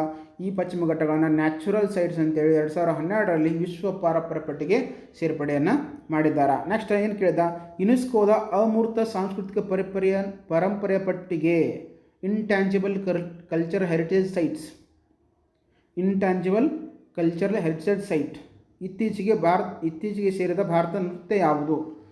SSCಯಲ್ಲಿ ಕೇಳಿದಾನ, CGಯಲ್ಲಿ ಕೇಳಿದಾನ, RRBಯಲ್ಲಿ ಕೇಳಿದಾನ ಮತ್ತು IASಯಲ್ಲಿ ಕೇಳಿದಾನ. ಈ ಪ್ರಶ್ನೆ ಇತ್ತೀಚೆಗೆ ಯುನೆಸ್ಕೋ ನಿಮ್ಗೆ ಹೇಳಿದೆ ಅಮೂರ್ತ ಸಾಂಸ್ಕೃತಿಕ ಪರಿಕಲ್ಪನೆ ಅಂದರೆ ತಲಾಂತರದಂತ ಬಂದಂಥ ಆಚರಣೆ, ದಿನಾಚರಣೆ, ಹಬ್ಬ ಇವುಗಳಂತ ಒಂದು ಒಳಗೊಂಡಿರೋ ಒಂದು ಪಟ್ಟಿ. ಒಟ್ಟು 15 ಪಟ್ಟಿ ಹಬ್ಬಗಳು ಮತ್ತು ದಿನಾಚರಣೆಗಳು ಭಾರತದ ಆಯ್ಕೆಯ. ಅದರಲ್ಲಿ ಸಹ ಇತ್ತೀಚೆಗೆ ಸೇರ್ಪಡೆಗೊಂಡಿದ್ದು ಯಾವುದಂದ್ರೆ ಗರ್ಭಾ ನೃತ್ಯ. ಎಲ್ಲಿಂದಪ್ಪ ಅಂದ್ರೆ ಗುಜರಾತ್ನಿಂದ ಇದೇನಾಗೈತೆ ಅಂದ್ರೆ ವಿಶ್ವ ಪಾರಂಪರಿಕ ಅಮೂರ್ತ ಸಾಂಸ್ಕೃತಿಕ ಪಟ್ಟಿಗೆ ಸೇರ್ಪಡೆಯಾದಂಥ ಒಂದು ನಗರ ನೃತ್ಯ ಅಂತ ನೋಡ್ತೀವಿ. ನವರಾತ್ರಿ ಸಂದರ್ಭದಲ್ಲಿ ಆಚರಿಸಲಾಗುವ ಗುಜರಾತ್ನ ಸಾಂಪ್ರದಾಯಿಕ ನವರಾತ್ರಿಯ ಸಂದರ್ಭದಲ್ಲಿ ಆಚರಿಸಲಾಗುವ ಗುಜರಾತ್ನ ಸಾಂಪ್ರದಾಯಿಕ ಗರ್ಭಾ ನೃತ್ಯವನ್ನು 2023ರ ಡಿಸೆಂಬರ್ನಲ್ಲಿ ಯುನೆಸ್ಕೋದ ಅಮೂರ್ತ ಸಾಂಸ್ಕೃತಿಕ ಪರಂಪರೆ ಪಟ್ಟಿಗೆ ಸೇರಿಸಲಾಯಿತು. ಇದು ಭಾರತದ ಒಟ್ಟಾರೆ 15ನೇ ಅಮೂರ್ತ ಪರಂಪರೆಯಾಗಿದೆ. ನಿಮ್ಗೆ ಯಾವ್ಯಾವ ಹೇಳಿದ ಕುಂಭಮೇಳ, ಯೋಗ, ರಾಮಲೀಲಾ ಇವೆಲ್ಲವೂ ಸಹ ಒಂದು ಒಳಗೊಂಡಂಥ ಒಂದು 15 ಸಾಂಸ್ಕೃತಿಕ ಪಟ್ಟಿ. ಇನ್ನು ಮುಂಬರುವ ಪರೀಕ್ಷೆಯಲ್ಲಿ ಈ ವಿಷಯದ ಮೇಲೆ ಯಾವ ರೀತಿ ನಾವು ಪರೀಕ್ಷೆಯನ್ನು ನಿರೀಕ್ಷೆ ಮಾಡ್ಬೋದು? KS ಇರ್ಬೋದು, PS ಇರ್ಬೋದು, PD ಇರ್ಬೋದು, ಯಾವೆಲ್ಲ ಪರೀಕ್ಷೆ ನಿರೀಕ್ಷೆ ಮಾಡ್ಬೋದು? ಭಾರತದ 44ನೇ ಯುನೆಸ್ಕೋ ವಿಶ್ವ ಪರಂಪರೆ ತಾಣವಾಗಿ ಘೋಷಿಸಲ್ಪಟ್ಟ ಮರಾಠ ಸೈನಿಕ ಭೂದೃಶ್ಯಗಳು ಎಷ್ಟು ಕೋಟೆಗಳನ್ನು ಒಳಗೊಂಡಿದೆ? ನಿಮಗೆ ಹೇಳಿದ್ದೇನೆ. ಆಗ 44ನೇ ತಾಣ ಆಗಿ ಇತ್ತೀಚೆಗೆ ಸೇರ್ಪಡೆಗೊಂಡಿದ್ದು ನೆನಪಿಡಬೇಕು. ಯಾವುದು? ಮರಾಠ ಸೈನಿಕ ಭೂದೃಶ್ಯಗಳು ಎಷ್ಟು ಕೋಟೆಗಳನ್ನು ಒಳಗೊಂಡಿದೆ ತಿಳಿದ? 12 ಕೋಟೆಗಳು. 11 ಕೋಟೆಗಳು ಮಹಾರಾಷ್ಟ್ರದಲ್ಲಿ ಕಂಡು ಬಂದ್ರೆ 1 ಕೋಟೆಯಲ್ಲಿ ಕಂಡು ಬರ್ತೈತಿ ತಮಿಳುನಾಡಿನ ಜಿಜಿ ಕೋಟೆ ಎಂದು ಪ್ರಸಿದ್ಧ ಆಗಿದೆ.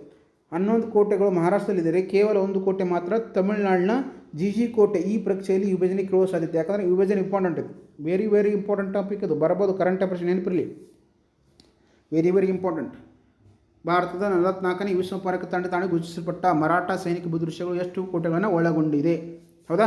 ನೆಕ್ಸ್ಟ್ ಮತ್ತೆ ಪ್ರಶ್ನೆ ಇರ್ಬೋದು. ಈಶಾನ್ಯ ಭಾರತದ ಮೊದಲ ಸಾಂಸ್ಕೃತಿಕ ಮತ್ತು ಯುನೆಸ್ಕೋ ತಾಣವಾಗಿ ಇತ್ತೀಚೆಗೆ ಗುರುತಿಸಲ್ಪಟ್ಟ ಮೊಯ್ಲಾಮ್ಸ್ ಯಾವ ರಾಜ್ಯದಲ್ಲಿದೆ?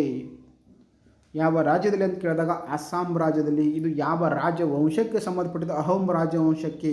ಇದರ ವಿಶಿಷ್ಟತೆ ಅಂದರೆ ಏನು? ವಿಶಿಷ್ಟ ಮಾದರಿ ಮಣ್ಣಿನ ಪಿರಮಿಡ್ ಬಂದರೆ ಮಣ್ಣಿನ ಸಮಾಧಿ. ಪಿರಮಿಡ್ ಅಂದರೆ ಸಮಾಧಿ. ಇಟಲಿಯಲ್ಲಿ ಬರ್ತಾವೆ ಪಿರಮಿಡ್ಗಳು, ಅವುಗಳ ಸಮಾಧಿ ಮಾದರಿ. ಈಶಾನ್ಯ ಭಾರತದಿಂದ ಸಾಂಸ್ಕೃತಿಕ ವಿಭಾಗದಲ್ಲಿ ಆಯ್ಕೆಯಾದಂಥ ಮೊದಲ ತಾಣ. ನಮ್ಮಲ್ಲಿ ಏನಿಲ್ಲ ಕಲ್ಚರಲ್ ಮತ್ತು ನ್ಯಾಚುರಲ್ ಆ್ಯಂಡ್ ಎರಡು ಕೂಡ ಏನು ಆಯ್ಕೆ ಮಾಡ್ತೀವಲ್ಲ, ನ್ಯಾಚುರಲ್ ಈಶಾನ್ಯ ಭಾರತ ನೋಡ್ತೀವಿ. ಈಶಾನ್ಯ ಭಾರತದಿಂದ ಆಯ್ಕೆಯಾದಂಥ ಏಕೈಕ ತಾಣ ಇದೆ ಯಾವುದು? ಅಹೋಮ್ ನೈಸರ್ಗಿಕ ತಾಣ. ಸಾಂಸ್ಕೃತಿಕ ವಿಭಾಗದಲ್ಲಿ ಕಲ್ಚರಲ್ ಹೆರಿಟೇಜ್ ಅಂತ ಕರಿತೀವಿ. ನೆಕ್ಸ್ಟ್ ಯುನೆಸ್ಕೋದ ಕ್ರಿಯೇಟಿವಿಟಿ ಸಿಟೀಸ್ ನೆಟ್ವರ್ಕ್ ಪಟ್ಟಿಯಲ್ಲಿ ಸಾಹಿತ್ಯದ ನಗರ ಸಿಟಿ ಆಫ್ ಲಿಟ್ರೇಚರ್ ಎಂದು ಗುರುತಿಸಲ್ಪಟ್ಟ ಭಾರತ ಮೊದಲ ನಗರ ಯಾವುದು ಅಂತ ಕೇಳ್ಬೋದು. ನಿಮಗೆ ಹೇಳಿದ್ದೀನಿ ಯಾವ ನಗರ ಗುರುತಿಸಿತು? ಕೋಜಿಕೋಡಮ್, ಕೇರಳದ್ದು. 2023ರ ಕೊನೆಯಲ್ಲಿ ಯುನೆಸ್ಕೋ ಈ ಮಾನ್ಯತೆ ನೀಡಿತು. ಅದೇ ವರ್ಷ ಮಧ್ಯಪ್ರದೇಶದ ಗ್ವಾಲಿಯರ್ ನಗರಕ್ಕೆ ಸಂಗೀತದ ನಗರ ಎಂಬ ಗೌರವ ಸಿಕ್ಕಿದೆ. ಇದು ನೆನಪಿಡಬೇಕು. ಸಂಗೀತದ ನಗರ ಮಧ್ಯಪ್ರದೇಶದ ಗ್ವಾಲಿಯರ, ಸಿಟಿ ಆಫ್ ಲಿಟ್ರೇಚರ್ ಕೋಚಿಕೋಡಮ್ 2023ರಲ್ಲಿ. ಇವು ಸಹ ನೆನಪು. ಮತ್ತು ಮುಂದಿನ ಪ್ರಶ್ನೆ ಯಾವುದು ಬರೋದು? ಯುನೆಸ್ಕೋ ವಿಶ್ವ ಪಾರಂಪರ್ಯ ಪಟ್ಟಿಗೆ ತಾತ್ಕಾಲಿಕ ಪಟ್ಟಿಗೆ 22 ಲಿಸ್ಟ್ ಇತ್ತೀಚೆಗೆ ಸೇರ್ಪಡೆಯಾದ ಕರ್ನಾಟಕದ ಪ್ರಾಕೃತಿಕ ತಾಣ ಯಾವುದು? ಯುನೆಸ್ಕೋ ವಿಶ್ವ ಪರಂಪರೆ ತಾತ್ಕಾಲಿಕ ಪಟ್ಟಿಗೆ 22 ಲಿಸ್ಟ್ ಸೇರ್ಪಡೆಯಾದ ಕರ್ನಾಟಕದ ಪ್ರಾಕೃತಿಕ ತಾಣ ಯಾವುದು? ಸೆಂಟ್ ಮೆರಿನ್ ಸಮೂಹ ದ್ವೀಪ. ಇದು ಮಲ್ಪೆ, ಉಡುಪಿ ಜಿಲ್ಲೆಯಲ್ಲಿ ಮಲ್ಪೆಯಲ್ಲಿ ಕಂಡುಬರ್ತದೆ. ಇದು ವೆರಿ ಇಂಪಾರ್ಟೆಂಟ್. ಹಲವಾರು ಬಾರಿ ಕರ್ನಾಟಕದ ಜಿಯೋಗ್ರಫಿಯಿಂದ ಹಲವಾರು ಬಾರಿ ಎಕ್ಸಾಮಲ್ಲಿ ಬಂದಿದೆ. ಸೆಂಟ್ ಮೆರಿನ್ ಸಮೂಹ ದ್ವೀಪ ಇದು 2025ರಲ್ಲಿ ಭಾರತ ಸಂಸ್ಕೃತಿ ಸಚಿವಾಲಯದ ಮೂಲಕ ವಿಶಿಷ್ಟ ಬೆಸ್ಟಾಲಿಕ್ ಶಿಲಾರಚನೆ ಮತ್ತು ದ್ವೀಪವನ್ನು ಯುನೆಸ್ಕೋದ ತಾತ್ಕಾಲಿಕ ಪಟ್ಟಿಗೆ ಸೇರಿಸುವಲ್ಲಿ ಯಶಸ್ವಿಯಾಗಿದೆ ಅಂತೇಳಿ ನೋಡ್ತೀವಿ. ಯುನೆಸ್ಕೋ ಪಟ್ಟಿಗೆ ಇತ್ತೀಚೆಗೆ ಭಾರತದಿಂದ ತಾತ್ಕಾಲಿಕವಾಗಿ ಸೇರ್ಪಡೆದಂಥ ತಾಣ ಯಾವುದಂದ್ರೆ ಸೆಂಟ್ ಮೇರಿಯಸ್ ದ್ವೀಪ. ನೆಕ್ಸ್ಟ್, ಭಾರತವು ಯುನೆಸ್ಕೋ ವಿಶ್ವ ಪಾರಂಪರಿಕ ಪಟ್ಟಿಗಳ ತಾಣಗಳು.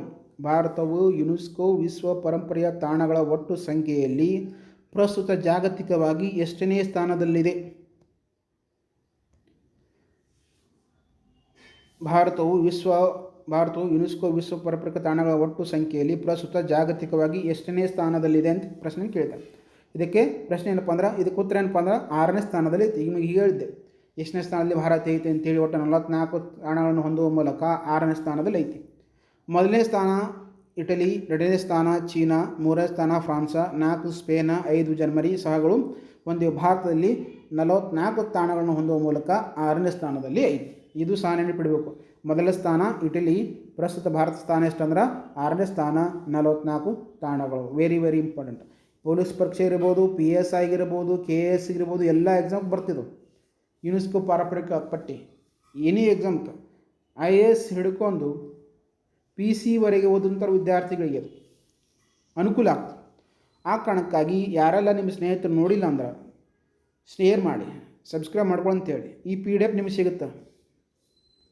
ಈ PDF ನಿಮ್ಗೆ ಅವೈಲೇಬಲ್ ಐತಿ. ಏನು ಈ ಕ್ಲಾಸನ್ನು ಹೇಳಿದ್ವಲ್ಲ, ಈ PDF ನನ್ನ ಟೆಲಿಗ್ರಾಮ್ ಚಾನಲ್ ಆದಂಥ SS ಅಕಾಡೆಮಿ ಲಭ್ಯ ಇರ್ತೈತಿ. ಲಿಂಕನ್ನು ಹೇಳಿ ಕೊಟ್ಟಿರ್ತೀನಿ, ಥರ್ಡ್ ಕೊಟ್ಟಿರ್ತೀನಿ. ಕ್ಲಿಕ್ ಮಾಡಿದ್ರೆ ಟೆಲಿಗ್ರಾಮ್ ಚಾನಲ್ ಓಪನ್ ಆಗುತ್ತೆ. ಅಲ್ಲಿ ಈ PDF ನೀವು ಡೌನ್ಲೋಡ್ ಮಾಡಿಕೊಂಡು ಪ್ರಿಂಟ್ ತಗೊಂಡು ಅಧ್ಯಯನವನ್ನು ಮಾಡ್ಬೋದು. ಈಗ ಪೊಲೀಸ್ ಪರೀಕ್ಷೆ ಇರುವ ಕಾರಣದಾಗಿ ಒಂದು ವಿಶಿಷ್ಟ ಪ್ಯಾಕೇಜನ್ನು ತಂದು ಬಂದೀನಿ. ಏನಪ್ಪ ಅಂದ್ರೆ ಭಾರತದ ಪರಿಚಯ ಅಂತ, ಭಾರತದ ಸಮಗ್ರ ಪರಿಚಯ ಅಂತೇಳಿ ಒಂದು ಪುಸ್ತಕವನ್ನು ಇಂಟ್ರೊಡ್ಯೂಸ್ ಮಾಡಿ. ಅಂದ್ರೆ ಭಾರತದ ಬೇಸಿಕ್ ಪರಿಚಯ ಮತ್ತು ಭಾರತದಲ್ಲಿ ಕಂಡುಬರುತ್ತಾ 28 ರಾಜ್ಯಗಳು ಹಾಗೂ 8 ಕೇಂದ್ರಾಡಳಿತ ಪ್ರದೇಶಗಳ ಕುರಿತು ಸಂಪೂರ್ಣ ವಿವರಣೆ. ಅಲ್ಲಿರುವಂತಹ ಆ ರಾಜ್ಯದಲ್ಲಿ ಕಂಡುಬರುವಂಥ ಸಂಪೂರ್ಣ ಅಲ್ಲೇ ಇರುವಂಥ ರಾಜಧಾನಿ ಹಿಡ್ಕೊಂಡು, ಸ್ಥಾಪನೆ ಆದ ವರ್ಷ ಹಿಡ್ಕೊಂಡು ಎಲ್ಲವೂ ಸಾಂಸ್ಕೃತಿಕ, ರಾಷ್ಟ್ರೀಯ ಉದ್ಯಾನಗಳು, ಸರೋವರಗಳು, ನದಿಗಳು, ಕಲ್ಚರಲ್, ಸಾಹಿತ್ಯ ಎಲ್ಲವನ್ನು ಒಳಗೊಂಡಂಥ ಒಂದು ಪುಸ್ತಕ. ಈ ಎಲ್ಲವನ್ನು ಒಳಗೊಂಡಂಥ ಒಂದು ಪುಸ್ತಕ ನಿಮಗೆ ಮಾರ್ಕೆಟ್ನಲ್ಲಿ ಲಭ್ಯ ಐತಿ. ನೀವು ಈ ಬುಕ್ ಬೇಕಾಗಿತ್ತಂದ್ರೆ ನನ್ನ ನಂಬರ್ ಕಾಂಟ್ಯಾಕ್ಟ್ ಮಾಡಿರಿ. ನನ್ನ ನಂಬರ್ 7259300526. ಈ ನಂಬರ್ಗೆ ನೀವು ಕಾಂಟ್ಯಾಕ್ಟ್ ಮಾಡಿದ್ರೆ ನೀವು ಕರ್ನಾಟಕನಾದಂಥ ಎಲ್ಲೇ ಇರಲಿ ಈ ಬುಕ್ ಬಂದು ನಿಮಗೆ ತಲುಪುತ್ತೆ. ಯಾರೆಲ್ಲ ಸ್ನೇಹಿತರು ಈ ವಿಡಿಯೋ ನೋಡ್ತೀರಿ, ಯಾರು ಕಾಂಪಿಟೇಟಿವ್ ಫೀಲ್ಡ್ ಓದಾಕತ್ತೀರಿ, ಈಗಾಗಲೇ ಸಮಯ ಭಾಳ ಕಡಿಮೆ ಐತಿ, ಹಲವಾರು ಹುದ್ದೆಗಳಿಗೆ ಸರ್ಕಾರ ಏನು ಮಾಡ್ತಾ ಅಧಿಸೂಚನೆಯನ್ನು ಹೊರಡಿಸಂತ ಹೇಳಿದ್ದಾರೆ. ಈಗಾಗಲೇ 6 ತಿಂಗಳಲ್ಲಿ ಹಲವಾರು ಪರೀಕ್ಷೆಗಳು ನಡೆಸ್ತಾವೆ. ಬರೀ ಪೊಲೀಸ್ ಡಿಪಾರ್ಟ್ಮೆಂಟ್ ಸಂಬಂಧ ಅಲ್ಲ, HSTR, GPSTR, PU college, assistant professor, ಎಲ್ಲವೂ SC ಗ್ರೂಪ, ವಿಲೇಜ್ ಅಕೌಂಟೆಂಟ, ಇವೆಲ್ಲ ಅಧಿಸೂಚನೆಗಳು ಶೀಘ್ರದಲ್ಲೇ ಕಾಲ್ಫರ್ಮ್ ಅದಾವೆ. ಸುಮಾರು ನಿಮಗೆ 5 ರಿಂದ 6 ತಿಂಗಳಲ್ಲಿ ಎಲ್ಲವೂ ಪರೀಕ್ಷೆಯನ್ನು ಕಂಪ್ಲೀಟ್ ಮಾಡ್ತಾರೆ. ಆ ಕಾರಣಕ್ಕಾಗಿ ಈ ನೋಟ್ಸ್ ನಿಮ್ಗೆ ಹೆಲ್ಪ್ ಆಗುತ್ತೆ. ಆ ಕಾರಣಕ್ಕಾಗಿ ನಿಮ್ಗೆ ಈ ನೋಟ್ಸ್ ಬೇಕಾಗಿತ್ತಂದ್ರೆ ನನ್ನ ನಂಬರ್ಗೆ ಕಾಂಟ್ಯಾಕ್ಟ್ ಮಾಡಿರಿ. ಇಲ್ಲಿ ನೋಡಿ, ಈ ನಂಬರ್ ಕಾಂಟ್ಯಾಕ್ಟ್ ಮಾಡಿದ್ರೆ ನಿಮಗೆ ಮನೆಗೆ ಬಂದು ತಲುಪುತ್ತೆ. ಓಕೆ, ನೀವು ನನ್ನ ನಂಬರ್ ಕಾಂಟ್ಯಾಕ್ಟ್ ಮಾಡಿದ್ರೆ ಈ ನೋಟ್ಸ, ಈ ಬುಕ್ ನಿಮ್ಗೆ ಮನೆಗೆ ಬಂದು ತಲುಪುತ್ತಾ. ಯಾರೆಲ್ಲ ವಿದ್ಯಾರ್ಥಿಗಳು ಅದಾರ ಅವ್ರಿಗೆಲ್ಲ ಸಹಾಯ ಆಗಲಿ ಅಂತೇಳಿ ಕಡಿಮೆ ಬೆಲೆಯಲ್ಲಿ ಸಹ ಕೊಡ್ತಾಯಿದ್ದೇನೆ ನಾನು, ಕಡಿಮೆ ರೇಟ್ನಲ್ಲಿ. ಹೌದಾ? ಆ ಕಾರಣಕ್ಕೆ ಏನು ಮಾಡ್ಬೇಕಂದ್ರೆ ನೀವೆಲ್ಲರೂ ಈ ನಂಬರಿಗೆ ಕಾಂಟ್ಯಾಕ್ಟ್ ಮಾಡಿದ್ರೆ ಈ PDF ಇದೇ ರೀತಿಯಾದಂಥ ಇನ್ನೂ ಹಲವಾರು ರೀತಿಯ ಪ್ರಚಲಿತ ಘಟನೆಗಳನ್ನು, ತರಗತಿಗಳನ್ನು ಮಾಡಿಕೊಡ್ತೀನಿ ನಿಮಗೆ. ಕರೆಂಟ್ ಅಫೇರ್ಸ್ ಸಂಬಂಧಪಟ್ಟಂಗೆ ಇತ್ತೀಚೆಗೆ ಮಾಡಿಕೊಟ್ಟಿದ್ವಿ. ವಿಶ್ವ ಮೊಸಳೆ ದಿನವನ್ನು ಆಚರಣೆ ಮಾಡಿದ್ವಿ, ವಿಶ್ವ ಪರಿಸರ ದಿನವನ್ನು ಆಚರಣೆ ಮಾಡಿದ್ವಿ, ಮತ್ತು ವಿಶ್ವ ಪರಿಸರದ ಥೀಮ್ ಏನಾಗಿತ್ತು, ವಿಶ್ವ ಪರಿಚರಣೆಗೆ ಕಾರ್ಯಕ್ರಮಕ್ಕೆ ಅವೆಲ್ಲವನ್ನು ಸಹ ನಿಮಗೆ ಮಾಡಿಕೊಟ್ಟಿದ್ದೇನೆ. ಇನ್ನೂ ಹಲವಾರು ವಿಷಯಗಳ ಮೇಲೆ ನಿಮಗೆ ಕ್ಲಾಸನ್ನು ಮಾಡಿಕೊಡ್ತಿದ್ದೇನೆ. ಹಾಗಾಗಿ ಯಾರೂ ಇನ್ನೂ ಸಬ್ಸ್ಕ್ರೈಬ್ ಮಾಡ್ಕೊಂಡು ಆದಷ್ಟು ಬೇಗನೆ ನಮ್ಮ SS ನಮಗೆ ಸಬ್ಸ್ಕ್ರೈಬ್ ಮಾಡಿಕೊಡಿ. ನಿಮಗೆ PDF ನೋಟ್ಸ ಎಲ್ಲವೂ ಸಹ ಅವೈಲೇಬಲ್ ಇದಾವೆ. ಈ ನಂಬರ್ಗೆ ಕಾಂಟ್ಯಾಕ್ಟ್ ಮಾಡಿ.